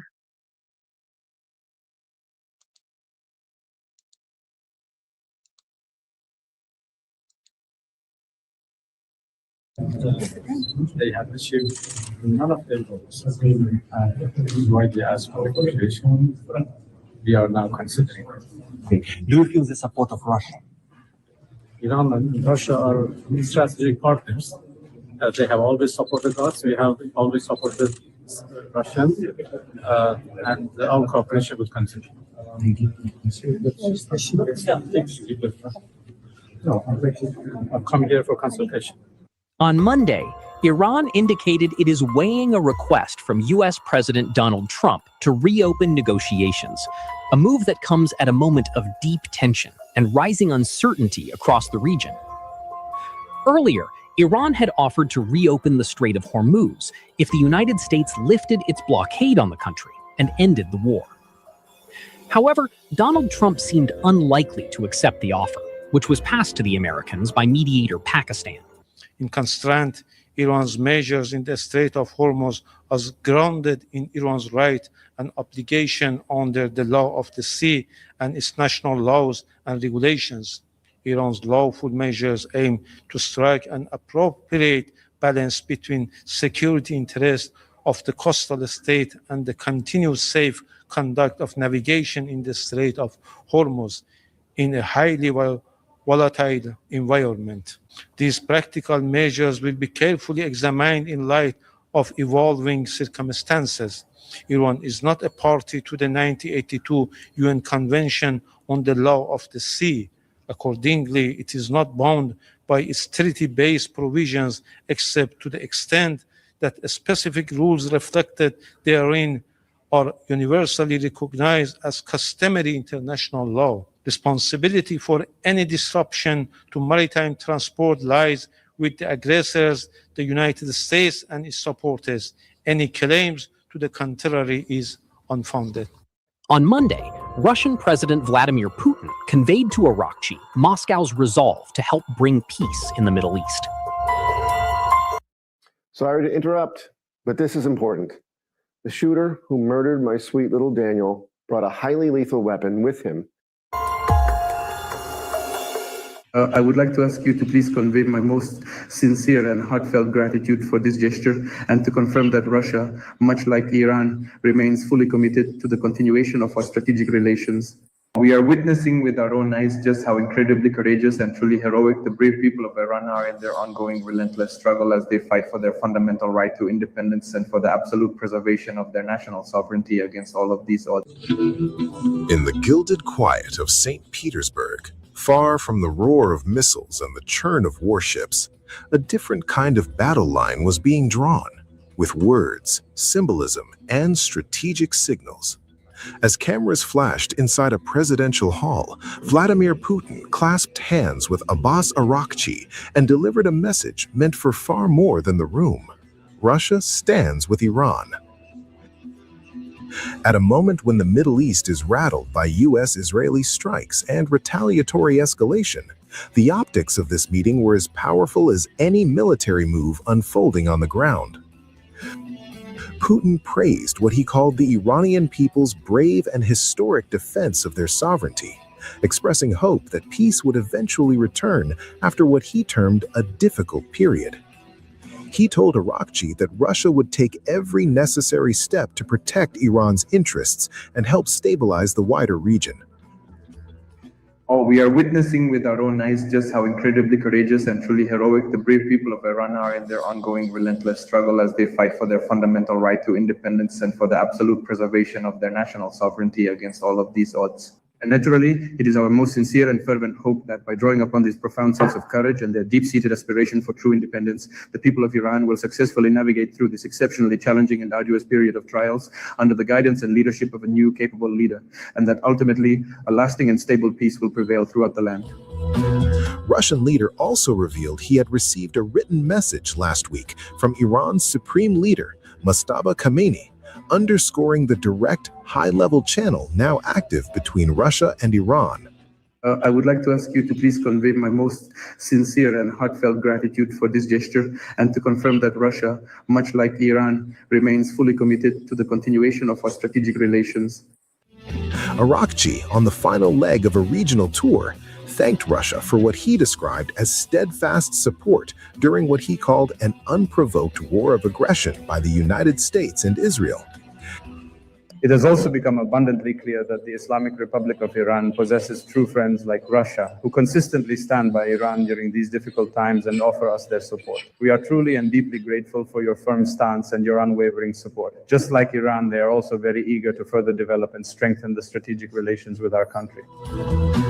He said Iran would reassess the diplomatic track in light of past experiences, including attacks during negotiations, additional sanctions, and maritime confrontations involving Iranian vessels.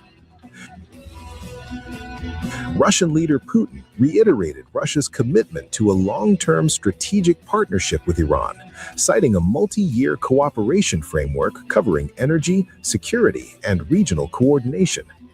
Russia has previously offered to mediate tensions and even proposed holding Iran's enriched uranium as a confidence-building step, an idea rejected by Washington. For our part, we are fully committed to doing everything that serves your interests and the interests of all the peoples of the region, so that this peace can be achieved as quickly as possible. You are already well aware of our position on this matter. Kremlin spokesman Dmitry Peskov later said Moscow still favors continued dialogue between the US and Iran and sees no benefit in a return to open conflict. Russian Foreign Minister Sergei Lavrov, present at the meeting, described the exchange as useful, while Iran's ambassador to Moscow, Kazim Jalali, called it part of close consultations between the two countries that share similar views on global issues. Okay, we're going to move on because I want to go to this clip, this next clip, to what China had to say. Okay, let's go to it. Lights up, everyone. Please don't forget to like and share. Thank you in advance. China sends 3-line warning to Trump over Iran. Let's get into it. BiBi, you can send me any emails to QueenAhmadiyyahShakur@gmail.com, beloved. Thank you. Moderators, if you could put my email in the chat, please, I would appreciate it. That lack a basis in international law and urges the US to cease its erroneous practice of abusing sanctions and long-arm jurisdiction. China will firmly safeguard the legitimate rights and interests of its enterprises. China is very deeply concerned regarding the occurrence of this recent shooting incident. We consistently maintain our firm opposition to and condemnation of all such illegal acts of violence. China consistently opposes illegal unilateral sanctions that lack a basis in international law and urges the US to cease its erroneous practice of abusing sanctions and long-arm jurisdiction. China will firmly safeguard the legitimate rights and interests of its enterprises. We express strong dissatisfaction with and firm opposition to the relevant ruling. The Chinese side firmly opposes the US side's fabrication of cases through political manipulation, its groundless accusations and smearing of China, and its infringement upon the personal freedom and legitimate rights and interests of Chinese citizens. We demand that the party in question fully recognize the nature of this case, respect the established facts and the law, immediately rectify all of their errors, and cease acting as an accomplice to the United States of America. Under the strategic guidance of the two leaders, the China-Australia Comprehensive Strategic Partnership continues to maintain a positive momentum. During Foreign Minister Wang Yiqing's visit to China, Foreign Minister Wang Yi will co-chair the 8th China-Australia Foreign and Strategic Dialogue with him, and they will hold in-depth exchanges on China-Australia relations, as well as international and regional issues of mutual concern. China looks forward to using this visit to advance the implementation of the important consensus reached by the leaders of both countries, enhance political mutual trust, deepen mutually beneficial cooperation, promote the stable, healthy, and sustainable development of China-Australia relations, and better benefit the people of both nations. That's the sound of an American oil company hard at work.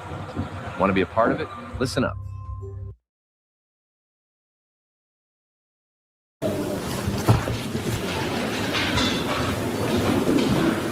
The Chinese side has consistently expressed its opposition to unilateral sanctions that are deemed illegal, which lack any proper basis in international law, and have not received authorization from the United Nations Security Council.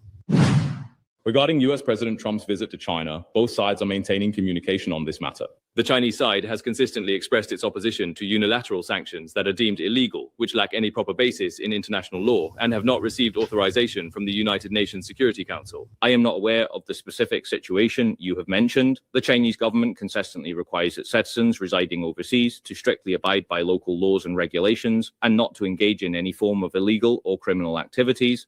China is willing to carry out international cooperation with relevant countries to jointly combat criminal activities, including cyber fraud. This year marks the 80th anniversary of Chinese becoming an official UN language. Chinese diplomatic missions and the UN Secretariat are holding a series of vibrant celebrations in New York, Geneva, Vienna, and other cities. As one of the world's most ancient languages, Chinese has endured through the ages, transcending mountains and seas, carrying forward the Eastern wisdom of harmony in diversity and harmonious coexistence, and has witnessed the dream of peace upheld by the United Nations for over 80 years. Written language serves as the very vessel of civilization.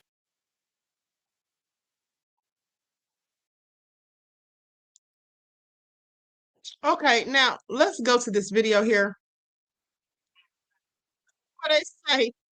What they say, a former MAGA, okay, remember, MAGA, many of them have buyer's remorse. So this former MAGA member is going to expose Trump, supposedly, how they have these MAGA minions online trying to paint narratives about that whole incident that happened the other night. Okay, so let's get into it. Watch this. A former MAGA influencer just exposed the coordinated plot by Trump supporters to push for Trump's ballroom after the assassination attempt at the White House Correspondents' Dinner. Take a look at this. So last week, I told you guys that all of MAGA is paid and they coordinate their messaging in lockstep via group chats.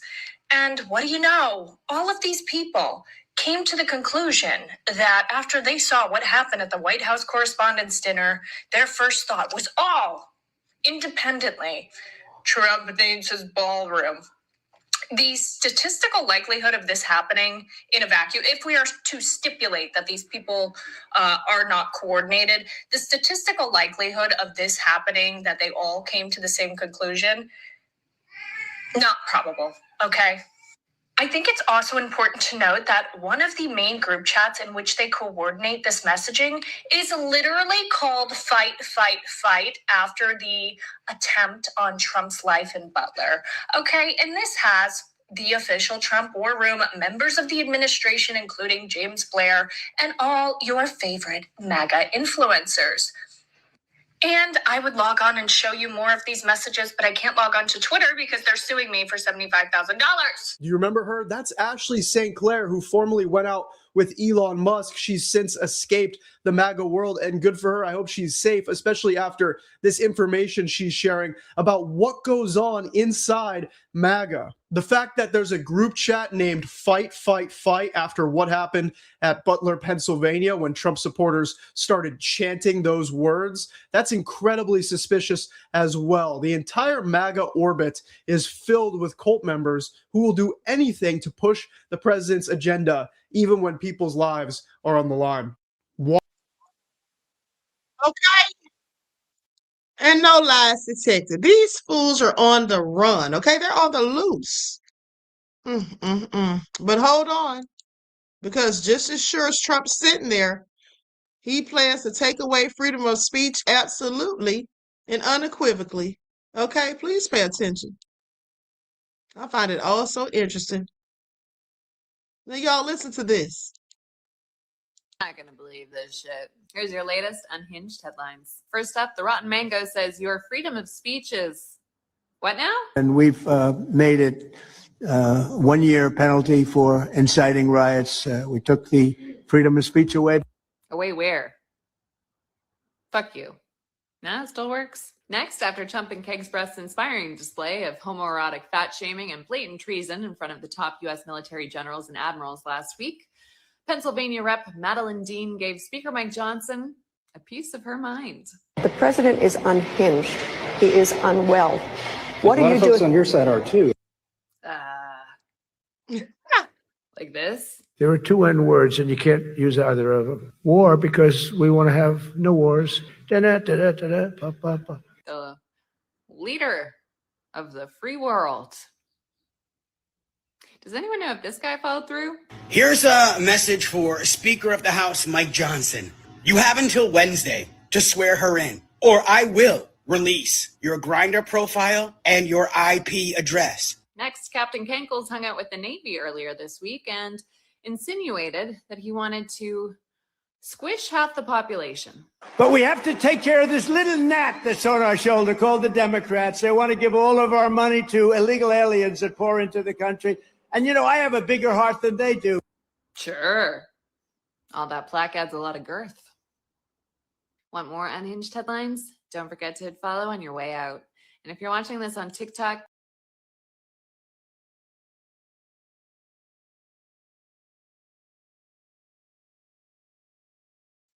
Okay, I find it also interesting. At the end of the day, Trump is clearly unhinged. Clearly unhinged. Now, hold on, beloveds.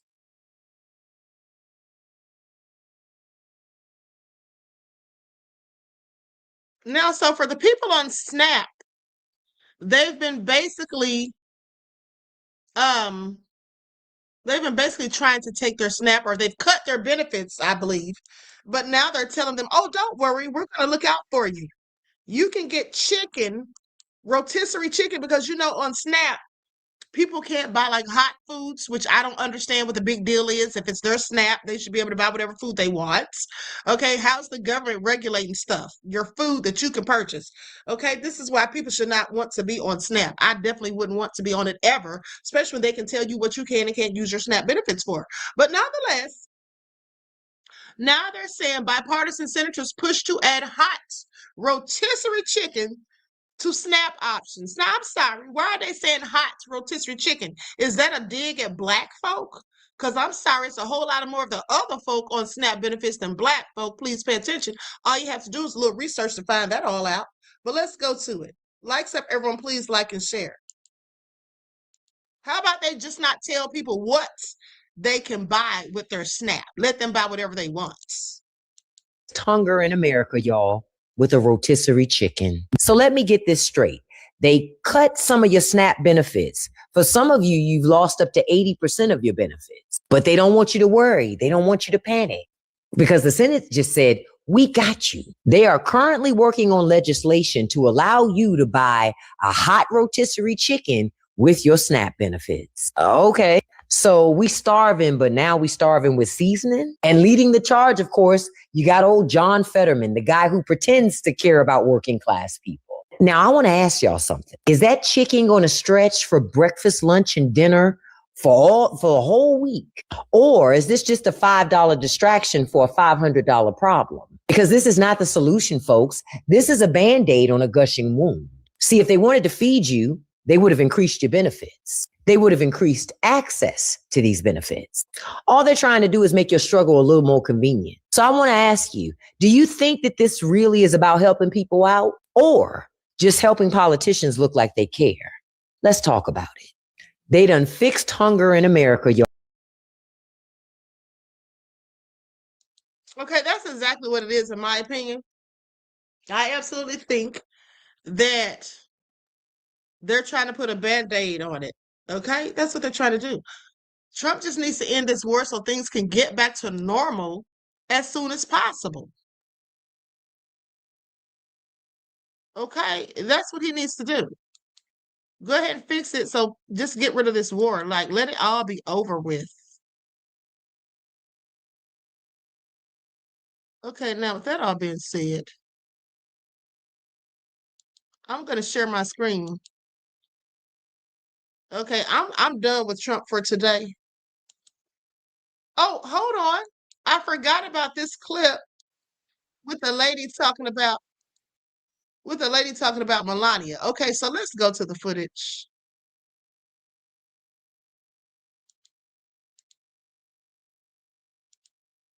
We're going to go to the footage, and then we're going to go to this woman talking about them poisoning the water.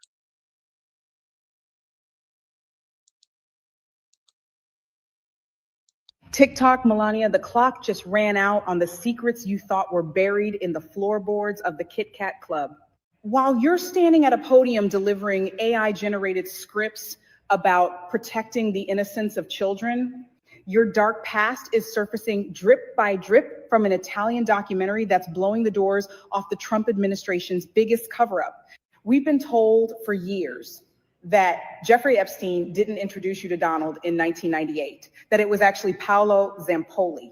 But guess whose name is littered all over the Epstein files? Paolo Zampoli. The man who currently holds an ambassadorship in our government actually bragged that being on the Epstein list was a status symbol, saying if you weren't on it, you were a loser. This is the man who ran the modeling agency that brought you here. This is the man who played matchmaker between wealthy Manhattan men and young Eastern European girls at late night parties. And right now, the MAGA Republicans in the House are moving to shut down every single deposition regarding Epstein to protect this house of cards. They aren't just hiding the truth, they're trying to pardon the people who sold it. Now the walls are closing in because the people who were actually in the room are starting to talk. Amanda Angaro, who was with Zampoli for 20 years and lived inside your inner circle, is calling out the rot. She alleges that Zampoli used his direct line to Donald Trump to weaponize ICE and expedite her deportation just to win a custody dispute. She's on social media telling you to shut your mouth because she knows the secrets you've spent decades hiding. She knows the dirt. She knows the emails. And while she's threatening to expose everything, what is your move? You pivot to the children. It's the oldest trick in the handbook. When the Epstein files start leaking, you start talking about moral equals and building replica White House beehives. It is transparent, it is desperate, and it is a slap in the face to every American who values the rule of law. Let's talk about the ultimate hypocrisy. You spent years on national television demanding Barack Obama's birth certificate, questioning the citizenship of a sitting president while your own immigration file is locked in a vault. Where is that press conference Donald promised us in 2016? He said we'd have the truth about your Einstein visa in 2 weeks. It's been 10 years. Did you work illegally in 1995 before you had a visa? Did you lie about having a college degree to secure your green card? Lying on an immigration application is a felony that leads to a loss of citizenship, yet you have the audacity to lecture us on ethics while your husband covers up a trafficking ring. You can't hide behind honey programs and golden ballrooms anymore. The American people aren't just asking questions, we're demanding the files you're so terrified for us to see. If the law applies to the millions of immigrants you spent years denigrating, it applies to you too. The truth doesn't care about your designer brand, and it certainly doesn't care about your 2-week deadlines. The Einstein visa was never about genius. It was about who you knew and what they were willing to hide for you. Corruption doesn't have a shelf life, and neither does the truth. TikTok, Melania, the clock just ran out on the secret.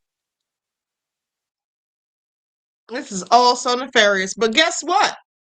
So now they're saying the Saudis are upset with Trump because he was supposed to be protecting them. Because mind you, them giving the U.S. bases over there in the Gulf states, that was all upon the pretense that the U.S. is going to defend and protect them when they have issues, which is what they're supposed to be doing right now, because we already know that Iran has been targeting these Gulf states, these Gulf countries, because they're in a whole war with the U.S. and they know this is where the bases are. They don't have missiles that can reach the U.S., so they're hitting them where else it hurts. With that all being said, I find it so interesting that now they're saying that Trump has pulled troops from them, their air capabilities, and having them flying and protecting over BiBi and his people.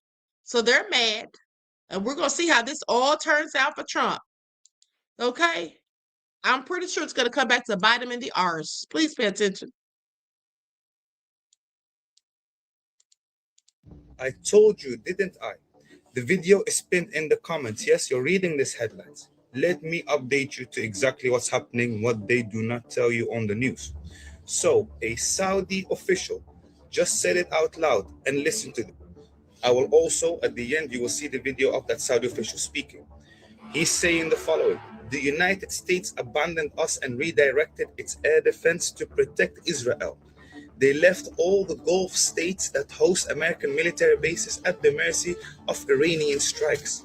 Now, let me break this down for you. This is what I said in that video before. Qatar has 10,000 US troops at the Al Ubaid Air Base. It's the biggest air base in the whole Middle East. Bahrain hosts the United States Navy's 5th Fleet, that is thousands of American sailors. Saudi Arabia has US military bases all over their country, and they buy billions in United States weapons every year. And what happened when Iran started firing back after the United States killed their leader, Al-Khomeini?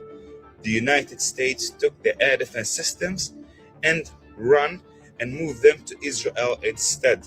And this resulted into Qatar being on their own, and they had to shoot down Iranian drones themselves. And Saudi Arabia had to defend their own oil refineries with their own systems.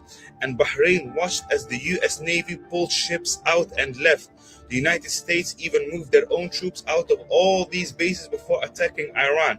They went to undisclosed locations, but they sent 12 F-22 fighter jets to Israel. They sent 14 refuel tankers to Ben Gurion Airport. They parked an aircraft carrier off Israel's coast. So who's the real ally here? The countries that gave the United States land, bases, money, and oil for decades, or is not real? Because when the bees started falling, the United States made their choice clear. They chose Israel, and they left everyone else to fend for themselves. And now if we reflect that upon that video pinned in the comments, you will understand that this is the whole plan. Lure Iran into annihilating the Middle East together with Israel and the United States for the plan of greater is not real. Wow, that is the plan. Yes, he did say it's not real. He sure did. Pay attention. Do y'all hear this? It is all nefarious. Now that makes all the sense, and I'm inclined to believe him. He said this was the plan to get Iran to attack the Gulf states. Well, meanwhile, think about this. Because for the greater is not real plan, they want to be the predominant ones, okay, in the Middle East. So they're currently bombing Lebanon. They have the U.S. on Iran, and then Iran is on the Gulf countries who allowed the U.S. to have their bases there. Honey, this was pretty slick of them. Think about it. I think this is absolutely the truth. This makes all the sense. Okay? This makes all the sense. I want y'all to pay attention. I want y'all to pay attention. I absolutely am not or cannot. Okay? Hold on. Somebody said. Who was that said somebody's watching the Queen? Jay McClinton. Yeah, he said it's not real. I find it all so interesting, but let's continue. And this, my people, is what American loyalty looks like. Follow for more, share, like, spread it, educate others. Don't keep. That's right. Now, that being said, hold on. Let me see something here.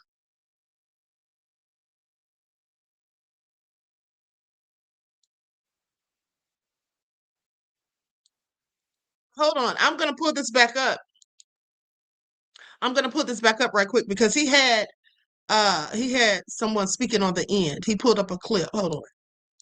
Like, spread it, educate others. Don't keep it for yourself. الدفاع الأمريكي مركز على إسرائيل. He said the U.S. defense is focused on is not real. دون دول الخليج التي تقع فيها كثير من القواعد العسكرية.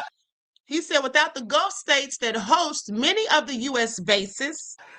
ما في شك أنا في تقديري وأعتقد أن هناك يعني نوع من العتب الخليجي على الحليف أو الشريك. Now he says they basically have basically they're looking at them with a whole side eye, okay? Now they're doubting the ally. if we describe it إذا accurately, وصفناه بدقة الشريك الأمريكي the American الذي partner. يركز على أمن إسرائيل واستقرار. He's worried about he's basically saying the U.S. is worried about it's not real security and their stability. إسرائيل وسكان إسرائيل دون الاهتمام بالجوانب الدفاعية في دول الخليج العربية التي تتعرض اليوم لاستهدافات. And now they're not even doing anything about the Gulf States security, which is being hit with Iranian strikes. This is all making a little too much sense. Okay, this is all adding up. Let's continue. إيرانية دون جهد أمريكي. Without American effort. Without American effort. Wow, that was real slick. I have to admit it. Okay, I didn't think of that. This is all part of the plan. Now, with that being said, let's go to William Cooper, who again wrote Behold a Pale Horse. This is a clip where he basically tells us that they're following, guess what? A script. Get you all to pay attention. I want you all to pay attention. Didn't I tell you all that this is a script that they're following?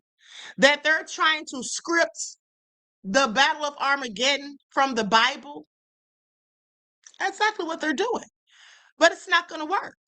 Because in the Bible, it talks about the Israelites, not the Israelis. Okay, it talks about the Israelites, okay, which is the people who look like me, not the Israelis. Okay, please pay attention. Now, that all being said, I'm going to go to this clip, but I'm also going to use an overlay because I don't have permission to be using this video.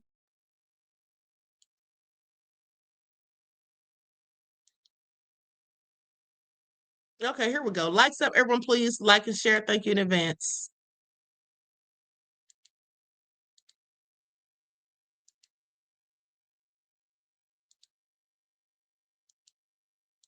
In the Middle East again. Does Israel play in this? Israel was created as the instrument to bring about the Battle of Armageddon and the fulfillment of prophecy, a war that will be so terrible, where nuclear weapons will be used, so that the American citizens and the other people in the world will get down on their knees and beg for no more war. And what is the answer to that? They're going to be told the only way we can guarantee no more war is if we destroy the sovereignty of nations and we come together as one humanity and government. Right. Now, I'm telling you, unless the American people wake up and stop it, starting in about 1996, the Battle of Armageddon will become a reality. He laid out the blueprint for everything we're seeing today. He knew why it had to happen, he knew who was behind the curtain, and he knew what we should expect next. I want you all to pay attention because the man said that he knew who was behind the curtain. Don't y'all find that interesting? Because that's exactly what I told you all yesterday, that Trump was hiding behind that curtain at that White House Correspondents' Dinner. After he was escorted off stage, he was behind the curtain watching the melee ensue. Okay, please pay attention. This is all nefarious. Now, I think the only thing wrong is the year. He said 1996, and here we are, 2026, but it's all unfolding. And remember, he was former naval intelligence, so he saw top secret and classified documents. Read the book of Revelations, whether you believe in the book or not, read it, because the men who are bringing this about are using it as their script. This interview was recorded in 1992, and as you listen, you'll understand why his blueprint still matters today. Because he said it would all unfold exactly like this, down to the smallest detail of the script. And I get people who still come to me all the time and say, Bill, you're all wrong. It's the Jews. The Jews are subverting the world. Man, it's not the Jews. It's not the Catholics. It's not the blacks.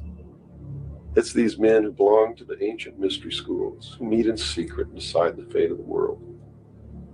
And they belong to all different races and all different nationalities and all different religions to the public point of view. But in secret,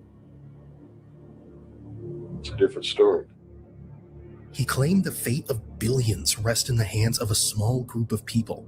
And their strategy, he said, is simple.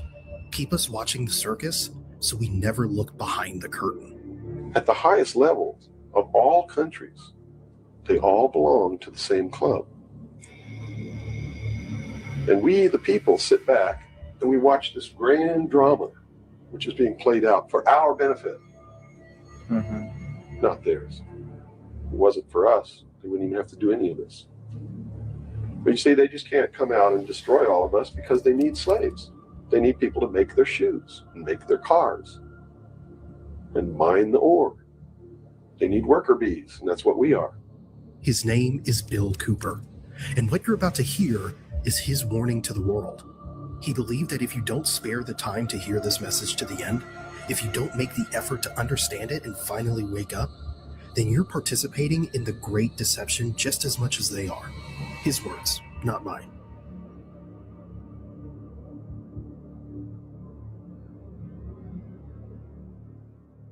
He said they are following a script and predicted 2026 precisely.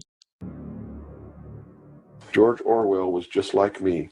He was a low-level member of British intelligence who was appointed to a position high enough where he saw the same documents that I saw.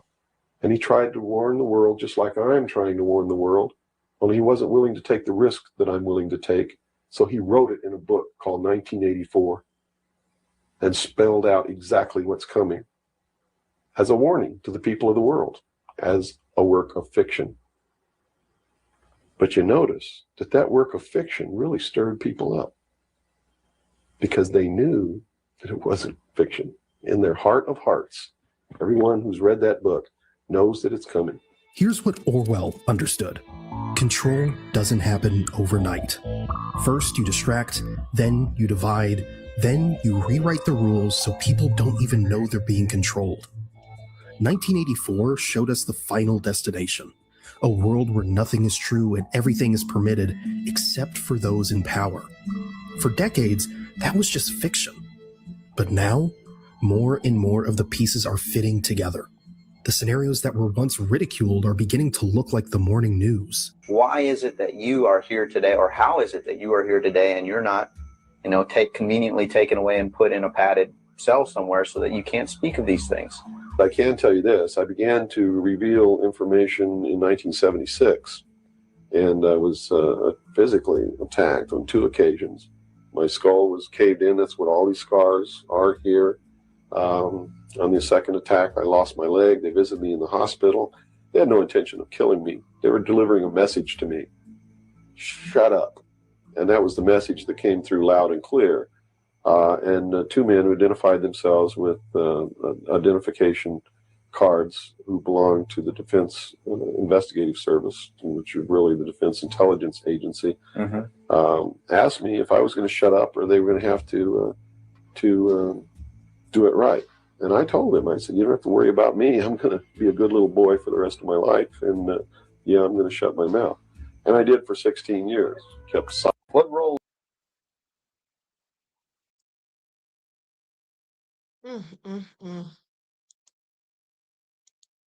So he lost a leg, had to have surgery on his face because people were trying to take him out. And I'm sure we all know why. Okay, now that all been said, likes up, everyone, please like and share. Now here's what they say about Trump. I literally just saw this. Trump is extorting Zambia, cutting AIDS medication from 1.3 million people unless it hands over its minerals. Do you all hear this? This is extortion. This is all illegal. So you mean to tell me Trump is such a low down, dirty, money grubbing piece of you know what? Okay, he's telling them if they don't give up their minerals, he's not going to give them HIV meds. Well, I like his nerve, dirty devil. And who do we think they got HIV from? Well, I believe it was the United States, of course. Okay. Dr. Robert Gallo knows more about it than I do. I'm sure he could tell us all what really went down. Trump's government has given Zambia until Wednesday to hand over its mineral rights or watch 1.3 million people lose the AIDS medication, keeping them alive, which is a death sentence. This weekend, while that deadline loomed, Trump was demanding a $400 million golden ballroom and security bunker to protect himself from an attack that was stopped already without it. He wants protection. He just doesn't extend that to anybody else. Some context here. The United States has funded HIV and AIDS treatment in sub-Saharan Africa for decades through PEPFAR, one of the most effective foreign aid programs in American history. It has saved an estimated 25 million lives. Trump gutted it earlier this year. Of course he did. Since those cuts, infection and death rates in Zambia have soared, and nobody knows exactly how much because the funding for testing is also gone. You can't count the bodies if you defund the counting. What little AIDS funding remains will disappear on April 30th, the administration says, unless Zambia signs a minerals deal. Zambia has significant deposits of copper and cobalt, critical minerals for electric vehicles and defense technology. Trump wants them, and he's found a creative way to negotiate for them. Give us your minerals or your people die faster. Jonathan Larson at the Effing News described this as, quote, a vile moral obscenity. I don't have anything to add to that. He's right. This is extortion, not metaphorical extortion, not political hyperbole. Trump's government is using the lives of people dying of AIDS as leverage to extract mineral rights from one of the poorest countries on earth. He is threatening to give a developing nation more AIDS unless they hand over their natural resources. If a mob boss did this, we'd call it what it is. When the president does it, apparently we call it foreign policy. And here's the part that should make you understand exactly what this administration is. 2 weeks ago, I covered Gilead Sciences charging $28,000 for an AIDS drug that cost $25 to make. This week, the government is using AIDS deaths as a bargaining chip in a minerals deal. The through line is the same. Human lives aren't the point. Resources are, revenue is, money is, power is. The people are dying and they're just leverage.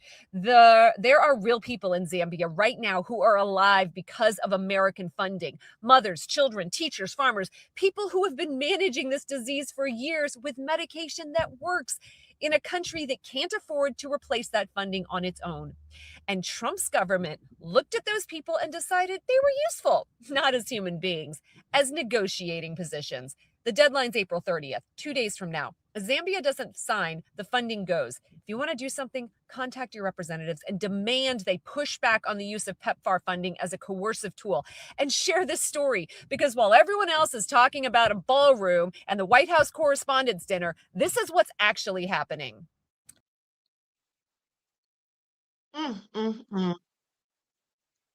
So they got until Wednesday to fork it over? Isn't that something? Wow. Meanwhile, let's go to these Georgia fires because they look absolutely ghastly. Okay. Hold on. I want you all to be very careful of your comments. Certain things you just can't be saying in the chat. Okay, please pay attention. Don't get yourself shadow banned by ScrewTube, because trust me, they watch your comments. Okay, now I'm going to share my screen. Likes up, everyone, please like and share. Look at this fire. This is Georgia.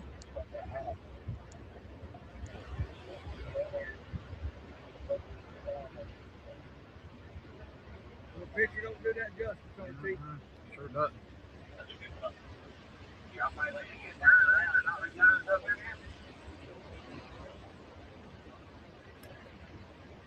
If y'all tell me this, you sure better give it the room.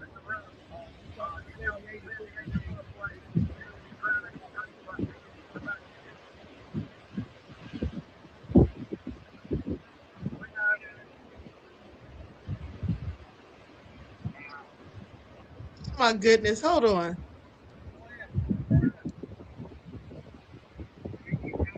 This is real crazy. Look at those fires burning for days. It's absolutely egregious. Okay, prayers for Georgia. All right. Thank God I don't live on that side of town. Now, with that all being said, now check this out. Hold on. Saeed M. Mirandi, it's over. Trump's plan is dead after this strike. Uh-oh. What strike? Israeli troops hit by, hold on. Let me pull this up. This must have just come in. This is from an hour ago. It says, Global News is reporting Netanyahu stunned as drone swarm batters Israeli troops across front. Okay, let's see what's going on here. This is all nefarious.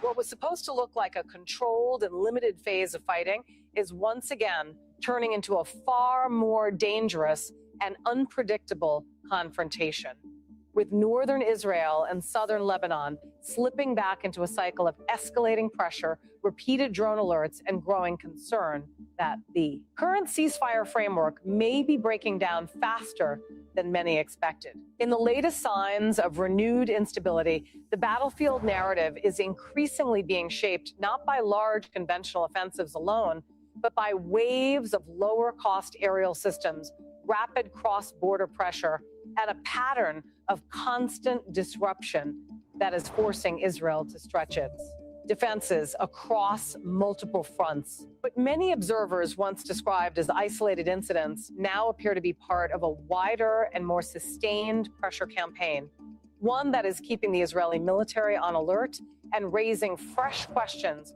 about how long this fragile pause can really survive. The headline language surrounding this story has been dramatic, but the underlying reality is serious enough on its own. The current confrontation is no longer only about heavy bombardment or visible frontline movement. It is increasingly about persistence, saturation, and the ability of armed groups to keep Israeli positions under pressure through repeated aerial infiltration attempts, drone launches, and localized strikes designed to wear down readiness, morale, and mobility. In practical terms, that means the battle is evolving into a contest of endurance as much as firepower. And this is happening at a moment when the broader regional environment is already extremely tense. Despite diplomatic efforts, despite public talk of temporary understandings, and despite repeated claims that a de-escalation window still exists, the facts on the ground suggest the opposite. The current U.S. mediated ceasefire between Israel and Hezbollah has reduced some of the larger exchanges, but it has not ended the confrontation. Reuters has reported that the ceasefire, which began on April 16 and was later extended, has continued to face repeated violations, with both sides trading blame while military activity persists. That matters because it changes the meaning of every new incident. Each drone interception is no longer just a tactical event. Each cross-border launch is no longer just a single episode. Instead, every alert, every siren, every aerial penetration attempt now carries a much bigger strategic signal. The ceasefire may still exist on paper, but the battlefield logic never truly stopped. From Israel's point of view, that means its northern theater remains active, dangerous, and vulnerable to sudden escalation.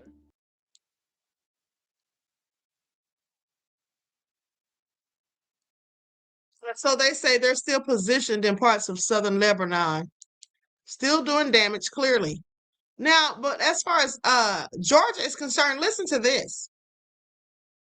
As wildfires scorch thousands of acres across Georgia, force families to evacuate and fill the air with toxic smoke, the Trump administration has spent the past year rolling back protections and canceling crucial funding for communities across Georgia. These actions threaten Georgia's access to clean air and water and make communities across the state less resilient to the impact of wildfires. Y'all hear this? This is Trump. Okay. Wildfires in South Georgia have destroyed dozens of homes and forced hundreds to evacuate, leaving unhealthy air quality from Brunswick to Atlanta. This is what Mark McLaurin, Georgia State Director at Climate Power, said, and says that after over a year of Trump's cuts, Georgia is worse off. We're losing the critical protections that would have made our air and water safer and made our communities more resilient in the face of disasters like this. Georgia Republican lawmakers like Mike Collins and Buddy Carter are supporting an agenda that is making us less safe and less prepared for extreme weather. Buddy Carter is just a low-down good old boy. Okay, he's one of Trump's own minions. All right, with that all being said, Trump's mad at Georgia because he felt like, you know, when Fonnie Willis accused him of when she wanted to charge him with the election scandal. Yeah. And so basically, that's why he's still mad, if you ask me. All right, that's why he's mad. Now goes on to say, here are just a few of the ways, many ways in which Trump is making Georgia families less safe. Trump's plan to restructure the U.S. Forest Service, known as the USFS, will close regional offices in the South where wildfire risk is growing. This move will leave high-risk states like Georgia to face intensifying wildfire threats with fewer federal resources. Okay? Are these people going to be given money from FEMA to get back on their feet or whatever? Likely not. Trump's DOGE cuts have already weakened our capacity to prevent and respond to wildfires, as the USFS lost 16% of its workforce in 2025, compared to an average 12% reduction across other federal agencies. Now, Trump's EPA, which is the Environmental Protection Agency, repealed the endangerment finding, which obligated the federal government to protect Americans from climate pollution and other environmental protections, despite evidence that fossil fuel emissions are making fires more destructive. This is absolutely nefarious. Climate Power's new energy crisis snapshot highlights how the Trump administration is making life increasingly unaffordable for Georgians while getting clean energy production. Okay, so he's just trying to screw Georgia over, okay? And they want us to stop going in on him? Like, get the hell out of here. I'm going to go in on him every chance I get, okay? No holds barred, all right? Because I find it all interesting. I certainly do. Okay, so now with that all being said, let's go to this last clip and then I'm out of here. Let me see, Jesus is black. Okay, yeah, let's go to this clip here. Oh, I am exhausted from all the BS that Trump's putting everybody through. Conspiracy theorists. And neither are you, which is why it is so important we look at the facts and then decide for ourselves if we are onto something, if we're completely nuts, or if we're just justifiably skeptical. Because in 2009, Peter Thiel wrote that freedom and democracy were no longer compatible. Curtis Yarvin wrote that American democracy was a failed experiment. And it was J.D. Vance who in 2021 in a podcast appearance cited Yarvin by name when he said that in a second Donald Trump term, he should fire every mid-level bureaucrat and replace them with our people. Stephen Bannon has repeatedly said there is a plan for Donald Trump to serve a third term and described Donald Trump as a vehicle of divine providence. And Yarvin wrote the leader must use the mass movement to win the democracy game, then demand and take absolute power. And the mass movement must delegate absolute trust in the leader. Meanwhile, through his many, many actions and even more words, Stephen Miller has made it abundantly clear that the ends always justify the means. The advisor closer to the president than anyone else in the world, I believe, would absolutely use any means necessary to provide Donald Trump with expanded, indefinite power. So if we believe that the people around Donald Trump would go to extreme lengths to serve him, we then ask ourselves, what would those extreme lengths be? And for that, we don't need to look at any evidence from the past couple of years, because history provides plenty of it. These examples are painfully predictable and follow a very simple pattern. First, in 1931, there was the Mukden incident, where Japanese soldiers planted a bomb on their own railway, detonated it, and then blamed the Chinese so they could attack the Chinese. In 1934 Germany, there was the Night of the Long Knives, where a specific German dictator fabricated evidence of a coup and used that as justification to execute hundreds of military leaders he saw as a threat. In the Soviet Union in 1934, there was the Kirov assassination, where it's believed that Stalin had somebody on his own team executed so they could justify the Great Purge, which was a 4-year campaign that ended the lives of millions of Soviet citizens and consolidated all remaining power under Stalin. In 1939, there was the Gleiwitz incident, where a team of German soldiers dressed in Polish uniforms fake hijacked a German radio station and then broadcast a fake pro-Polish message in order to justify the invasion of Poland. In 1939, the Soviet Union, they shelled one of their own villages along the Finnish border so they could accuse Finland of breaking the non-aggression pact and launch what was called the Winter War. In 1953, there was something called the Doctors' Plot, where Stalin fabricated a conspiracy that a bunch of Jewish doctors wanted to assassinate Soviet leaders, which historians believe would have been used to justify sending 2 million Jewish people to Siberia had Stalin not died only a few months later. And in 1979, there was the Ba'ath Party purge in Iraq. Saddam Hussein tortured a fake confession out of a leader in order to claim there was an uprising within the party, which he then used to justify calling an emergency meeting where he called everyone in the party into one room, and one by one he named all of the people he wanted to get rid of and said that they were working against him. And then he had the remaining people in the room execute those people. And of course, in North Korea, the ruling party claims several times every year they have foiled plots against the dictator. Now, this is just barely scratching the surface of the history books. The fact is that throughout human history, authoritarian regimes have manufactured threats to expand state power, to preemptively justify war, to instill fear in rivals, and to create a cult of divine protection. Because for these people, it's never enough to have a leader who is powerful. They have to believe that their leader is chosen. Ultimately, it doesn't really matter to me what you believe or don't believe about any specific event over the last 2 years. All that really matters to me is that through the lens of historical pattern recognition, you understand that you were not crazy. Okay, and that's basically what I told you all on yesterday. These people, these cult members, like I told you, you can't tell them anything about their leader, and they have to just keep doubling down because otherwise they realize what fools they've made of themselves, and they don't want to admit to that. Okay? Blessed says, Queen, I'm having trouble sending my super chat. I'm sorry to hear that, beloved. You know how ScrewTube is. You could send it to my Cash App if you prefer. Okay? Thank you for your thoughts and generosity. Now, and here's the thing. This is all a whole script that it looks like they're going to follow to the teeth, okay, to get what they want. That's what it's all looking like. That's exactly what it's looking like. But hold on. Hold on. Because I almost left out of here without telling you all. They had a report about the White House shenanigans from 3 hours ago. So let's go back to it. Okay, I find it all interesting. Now they have some more shenanigans going down. Let's see what they're talking about here. Okay, suspect charged in Trump assassination attempts. Did he go to court today or something? Hold on, let me see here. Justice Department charged a 31-year-old 2 weapons charges. Okay. Okay, let's get into it. I want to see what they're talking about. I hope they're not trying to convince us that it was real, because sit down somewhere.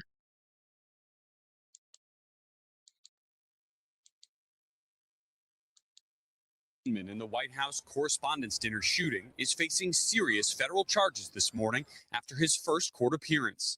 The Justice Department charging 31-year-old Cole Allen with 1 count of attempting to assassinate President Trump and 2 weapons charges.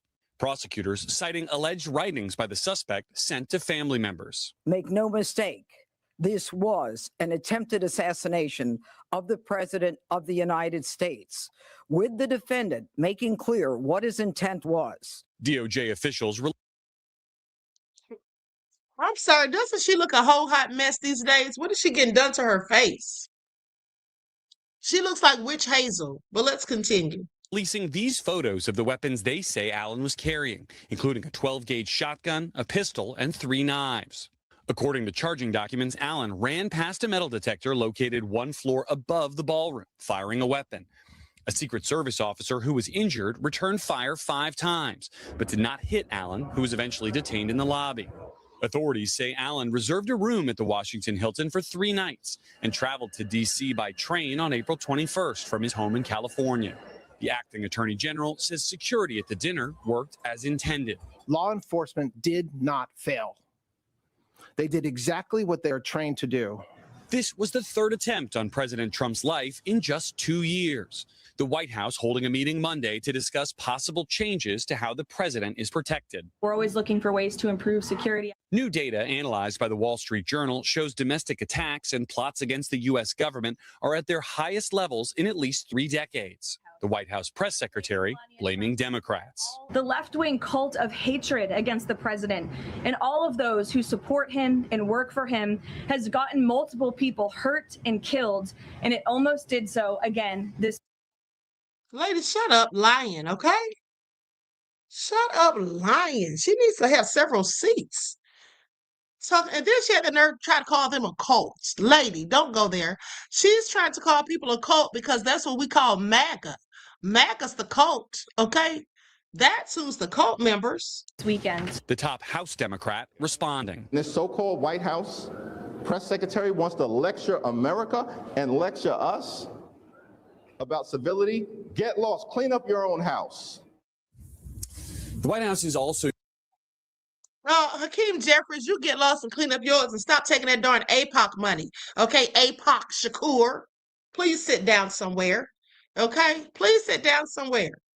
using this episode as an opportunity to make the case for the president's ballroom project, which they say could more safely handle large events like this. Undermining that argument, the Correspondence Center is a private event, not a White House function, and its attendance is roughly 3 times the ballroom's planned capacity. Savannah? All right, Garrett, thank you. We want to turn now to NBC's national law enforcement and intelligence correspondent, Tom Winter. So these... Yeah, let's see what he has to say about the shenanigans. And please don't try to convince us that it's real. Okay? Blessed child of Yah. Thank you for your contribution to the channel, beloved. I appreciate you. Peace, love, and blessings. Charging documents, did they contain any new information? What more have we learned about how this unfolded? Yeah, well, as you know from going through these documents over the years, typically we flip through the first couple of pages and get to the conduct, get to what is new. But actually, it's the very first sentence that really stands out in this charging document, which is the attempt to assassinate the President of the United States. Now, the 3rd attempted assassination of Donald Trump. So that is new information that they now believe, in fact, he was targeting them. And there's some information from his letter that he left behind, that manifesto that we referenced yesterday, talking about how he wanted to start at the highest ranking Trump administration official. Well, who's that? Of course, it's the president. We have a timeline now, the train travel timeline, when he booked the hotel approximately a month after Donald Trump announced that he would be attending this event and taking 3 or 4 days to get across the country to D.C. The other thing that's included in here, they note that this is a televised event. And I wonder if that's because it started at 8 o'clock. He gets down there at 8:40. If he was watching to know when the president was there and when the president was seated and when this event began, they don't put things in here by accident. What's next, Tom? Where does the investigation go from here? And what more can you tell us about perhaps why he took the train? Right. Well, the train component could be because your bags are not checked. They don't go through a magnetometer. They don't go through the X-ray. So he may have thought, you know what, this is the path of least resistance. I'm not going to have my bags checked as I make my way to D.C. And I can get off that train without having to collect any sort of guns. And of course, D.C. has very strict gun laws. So that could be a thing. Second thing that we're going to hear about in the next couple of days, there's going to be a detention hearing. There's no way he's getting bail here, but prosecutors will be able to argue before a judge. So we might get an update on the investigation. And then the third thing is they found the devices. So I wonder if we're going to find out more about when he started to make the turn that the family talks about, how he started to really get deep in his extreme beliefs. And you remember, we heard the same thing in the Charlie Kirk shooting with Tyler Robinson. So could that help investigators try to... Okay, so let me get this straight.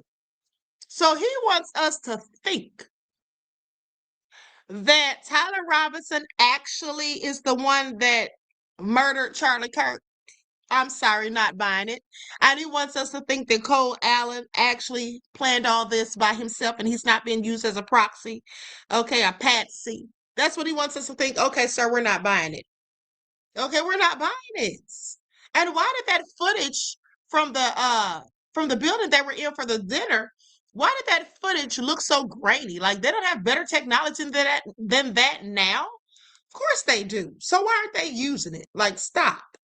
Okay, just please stop. At least let the public know when somebody goes from strong political beliefs, which is not uncommon in this country, to when you might have a concern when somebody might act out on them. All right. Tom, thank you very much.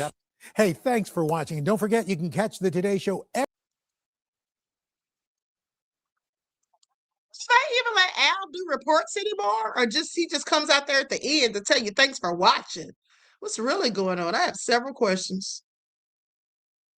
Now, with that all being said, hold on. I see something about, we'll have to talk about this later, but they're talking about UFO mystery cases and debate over links between deaths.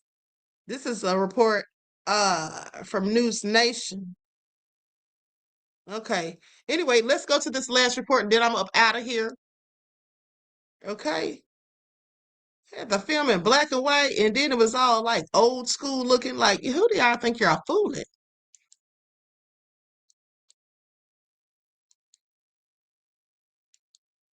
Accused of trying to storm the White House Correspondents Association dinner over the weekend, is now charged with attempting to assassinate President Trump. Cole Allen made his first appearance in federal court yesterday in Washington, D.C. Took place less than 48 hours after he was caught on surveillance camera rushing a security checkpoint at the Washington Hilton. I'm sorry, but whoever's doing the sketching is terrible. That man's head is not that big. They got his head looking like a whole light bulb, y'all. Do y'all see it? They know darn well that man's head doesn't look like that. They need to be ashamed of themselves. Got that man look like he got an 8 head instead of a 4 head. Well, let's continue. Hotel on Saturday night. Secret Service safely evacuated President Trump, as well as the vice president and other senior cabinet officials from the scene, as others in the room dived to the floor amid the chaos. I was one of them. The 31-year-old from California is also charged with taking a firearm across state lines to commit a felony and discharging a gun during a violent crime based on the gunshot heard as he stormed the security checkpoint. Additional charges are also expected here. If convicted, Allen could face life in prison. Prosecutors also reiterated that he acted alone. You can see that's a 12-gauge pump action Mossberg shotgun. It's a 38 semi-automatic. He had at least 3 knives and all kinds of paraphernalia. So any suggestion that he wasn't there to do harm is absurd.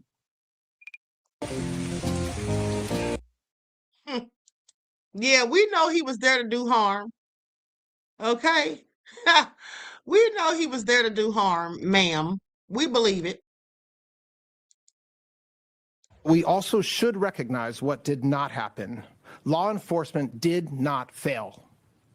They did exactly what they are trained to do. This was not an accident. It was the result, as we know now, of preparation. The judge ruled that Allen remained detained ahead of his next court appearance. Let me tell you all something. These people in Trump's administration are so silly and obtuse. Do you ever listen to how they're talking and not saying anything? It did not fail. This was no accident. It was clearly preparation. Phew. We know it was preparation. Tell us something we don't know. He caught a train and rode it for 3 to 4 days to get there. He had with him the weapons. Okay, we know. He rented the hotel the day after they announced Trump was going to be there. So clearly, we know it's preparation. Nobody does this at the spur of the moment, do they? Even if they're being used as a whole patsy. Okay, please pay attention. So please tell us something significant, sir.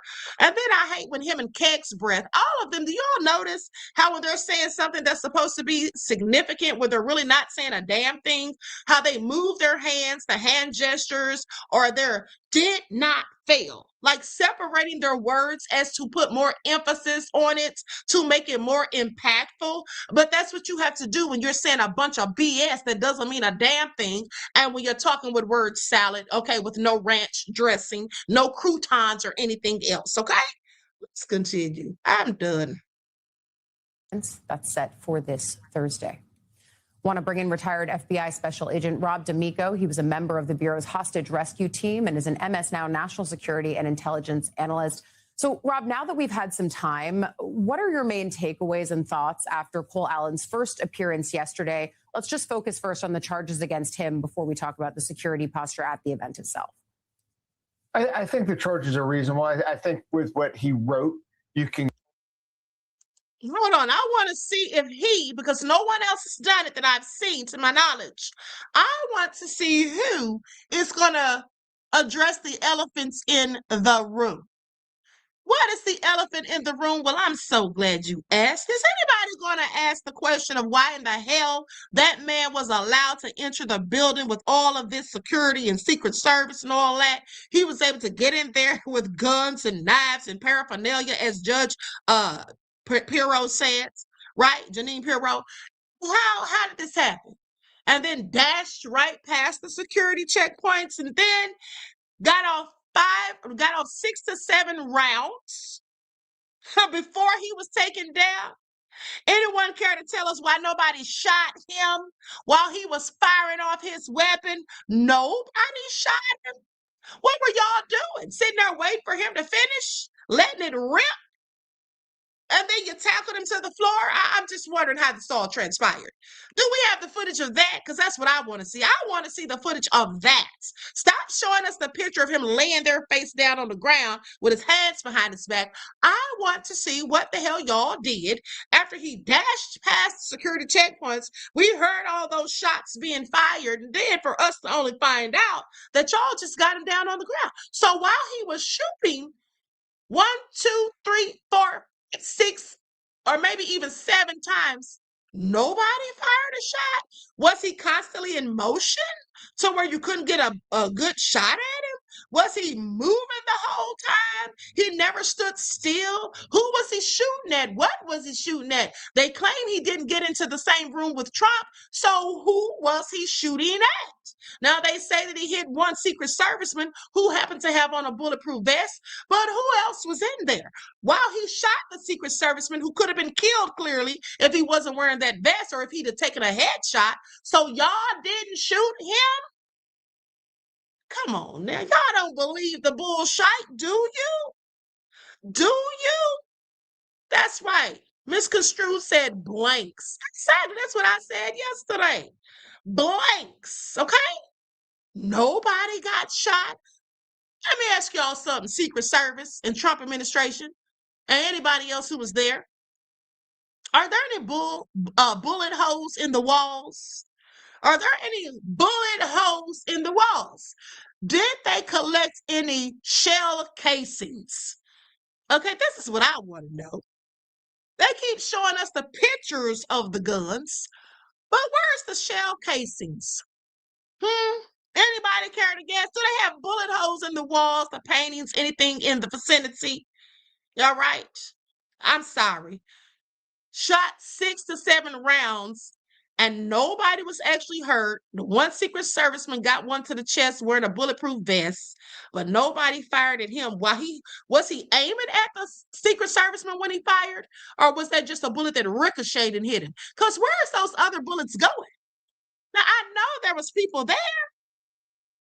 Okay, I know there was people there. So nobody got shot. Yeah, this doesn't make any sense. This doesn't, like my grandma used to say, this doesn't make any sense to a fool. Okay?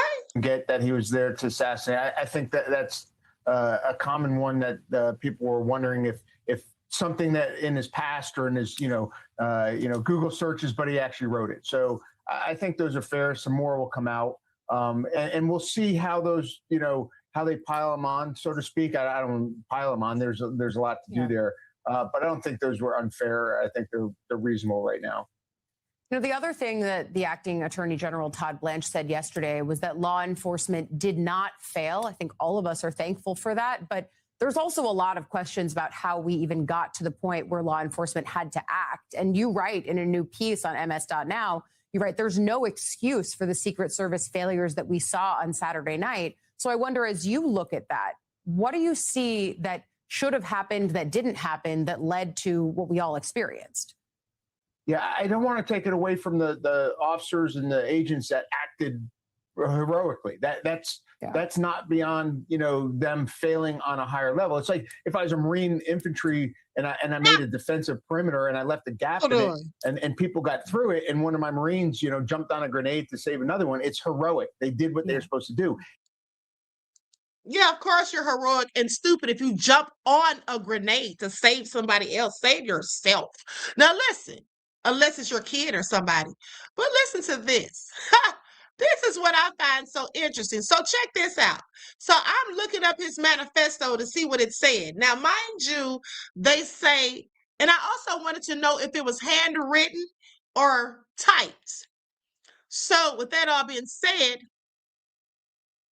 they said that it was emailed to his family. Okay, based on reports from April the 26th to 27th of 2026, the manifesto written by Cole Tomas Allen, the suspect in the White House Correspondents' dinner shooting, was sent via email to his family approximately 10 minutes before the attack at the Washington Hilton. Okay, yeah, let's get into it. Key details regarding the manifesto and its contents include: it was 1,000-word document, which was reviewed by CBS News and obtained by other outlets, outlined the 31-year-old's rules of engagement and expressed a desire to target Trump administration officials. The document listed targets ranked from highest to lowest priority and included anti-Trump and anti-Christian sentiments. This all sounds contrived, but let me continue. Now, the suspect reportedly signed the document as Cole, C-O-L-E, Cole Code Force, Friendly Federal Assassin Allen. Y'all hear this bullshit? So let me get this straight.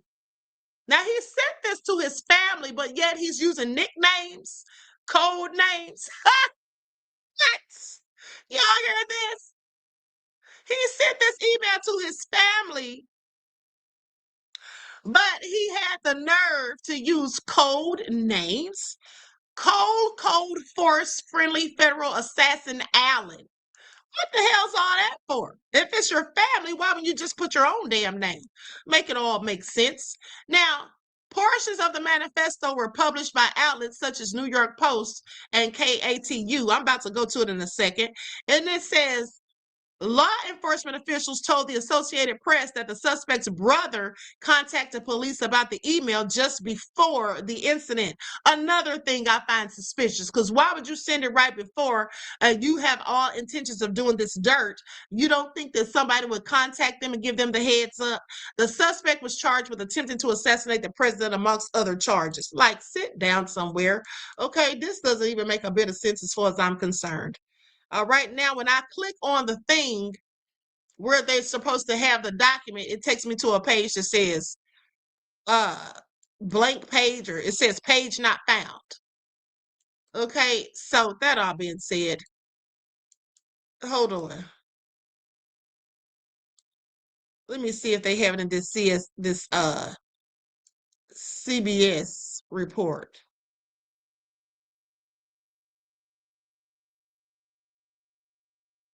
I may have given a lot of people surprise today.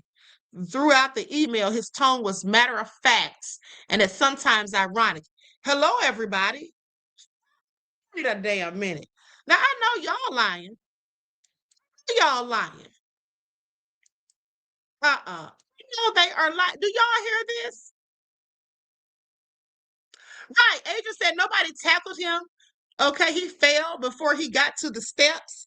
That's what the lady said in the first video you played. Hey, he fell. So nobody did anything. But hold on, listen to this foolishness. This all sounds so ridiculous. First of all, who's writing a manifesto? And here's how they started off. Hold on, where is it at? Hold on, let me go back. It's all crazy. Hold on, beloveds. This is what they say. Throughout the email, his tone was matter of fact and at times ironic. Hello, everybody. So I may have given a lot of people a surprise today.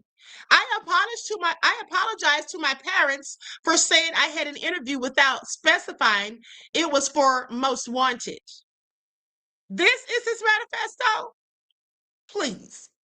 He apologized to colleagues and his students for telling them he had a personal emergency and said he expected that by the time everyone read the email, he probably would need emergency care, referring to any potential injuries as self-inflicted status.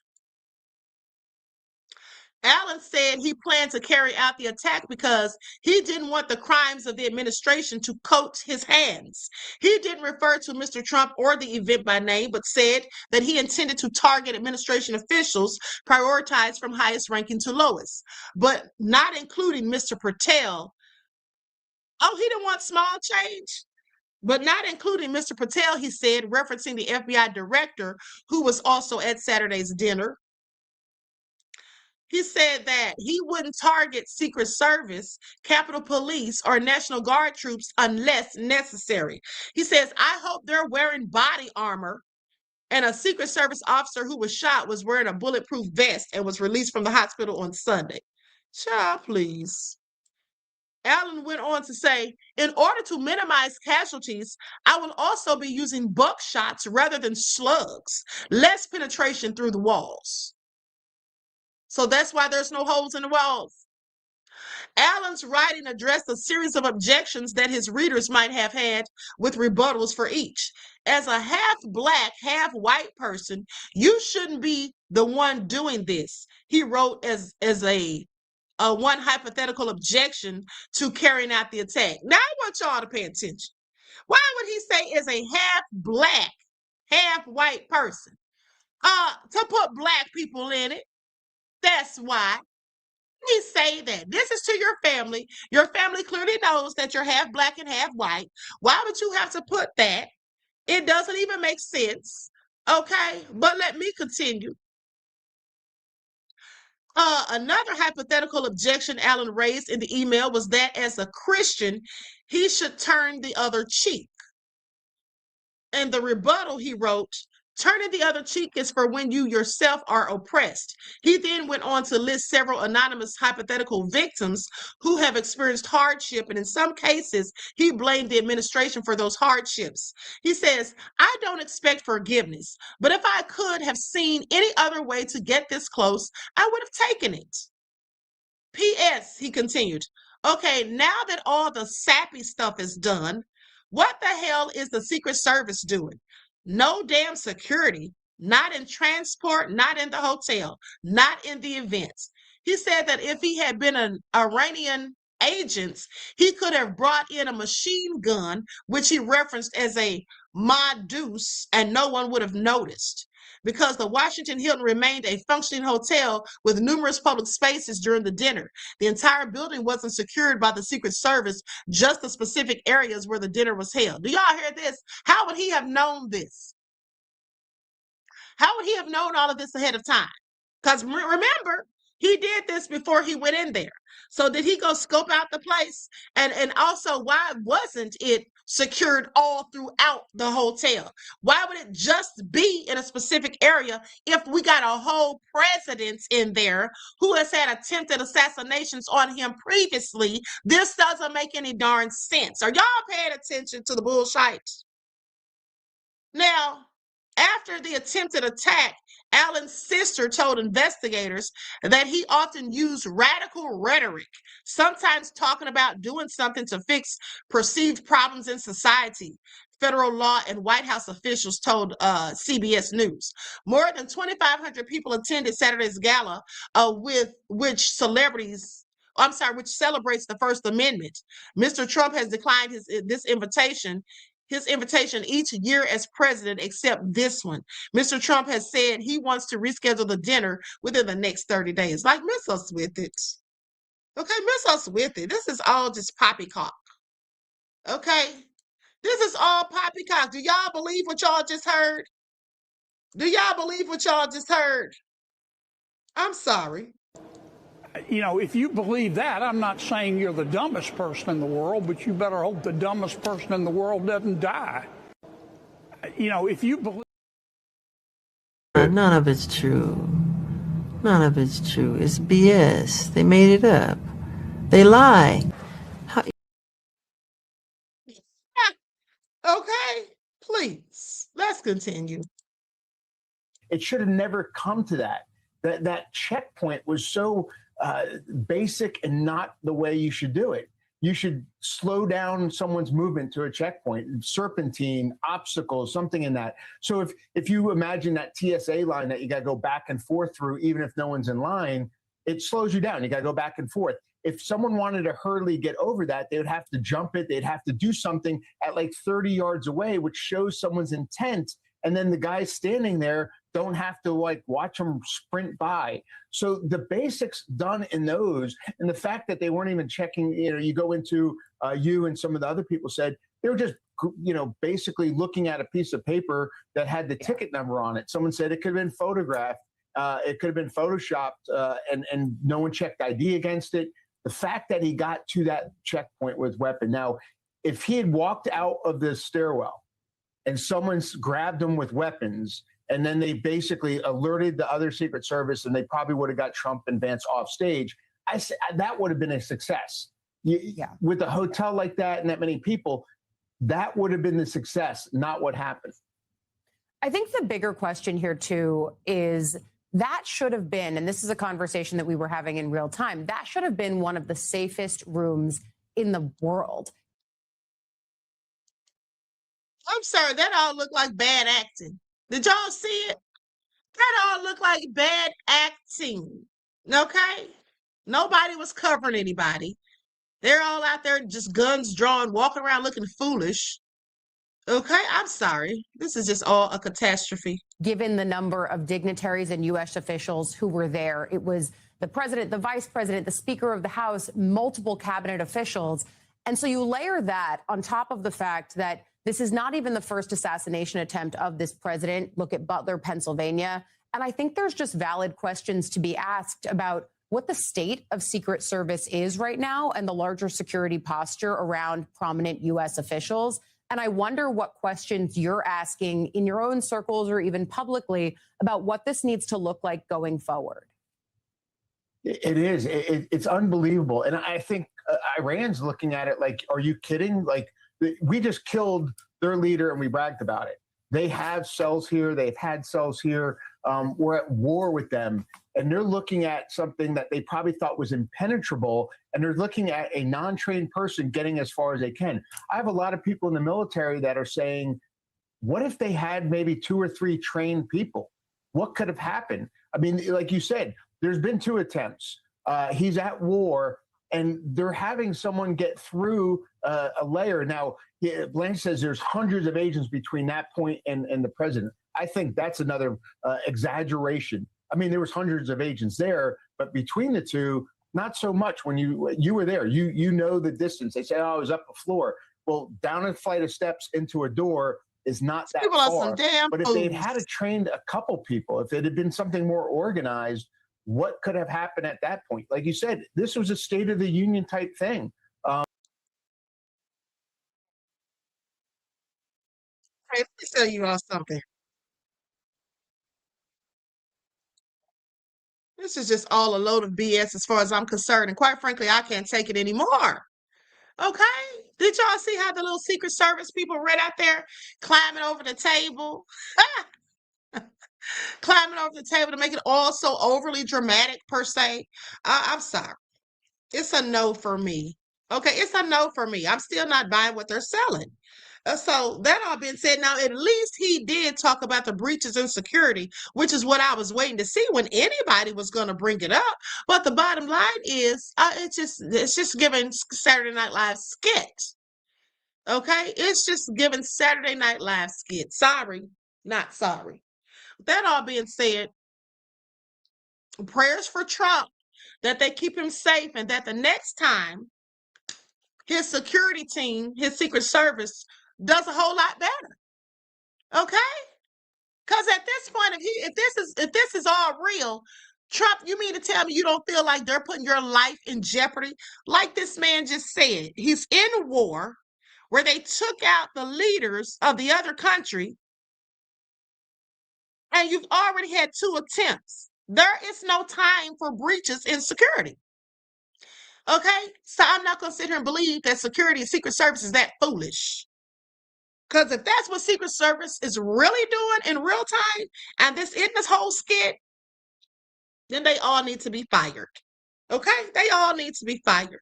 Claudette said prayers for who, Queen? You heard me. Prayers for at the end of the day, it looks like he's going to need it with this type of Secret Service. I'm just saying. If they're letting this type of stuff, an untrained person, here's the thing. I want y'all to pay attention to something. How does he know that man is untrained? He could have been practicing in his backyard. He could have been going to the gun range. I'm just saying.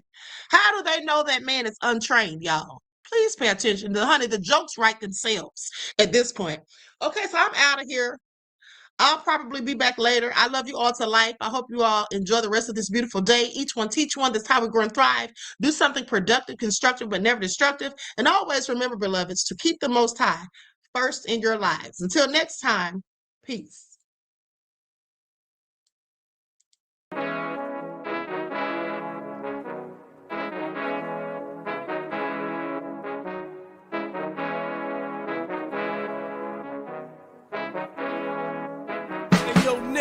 With that soul all in my skin, God all in my blood, kings all in my circle. You touch one of mine and you're done. They show no love for the queen. Why you hating on me? Is it cause I'm free and I got Malcolm X in my jeans? I got dreams like King Luther, shed blood like Kunta. You ain't helping my people, I ain't got nothing to say to ya. I want all the smoke like hookah. Talking reparations, America won't be great until they give us compensation. I'm like, I'm the hottest right now. See a bunch of lames out here trying to jock on my style. They be doing too much. I'm the queen, it's too easy. It's like they all at Popeyes, how they be talking so greasy. I just sit back and laugh while these haters get madder. So nefarious how they don't want my pockets with cheddar. I tell them they can do better. These snakes in the grass can leave a bite on your ass, cause y'all be trusting too fast. I got my foot on the gas, other one on they necks. Dropping receipts on haters, you better show some respect. I'm never facing regrets, we only facing the threats. Running through every challenge like a relay, break no sweat. It's a cold game, so I got that blanket with me. Now that my people awaken, ain't no going to sleep. I do not play by my piece, this time I'm playing for keeps. You talking slick, but when I see you like them ends, we gon' meet. And I got gold all in my skin, God all in my blood, kings all in my circle. You touch one of mine and you done. They show no love for the queen, why they hating on me? Is it cause I'm free and I got Malcolm X in my jeans and I got gold all in my skin, God all in my blood, kings all in my circle. You touch one of mine and you done. They show no love for the queen, why they hating on me? Is it cause I'm free and I got Malcolm X in my jeans and I got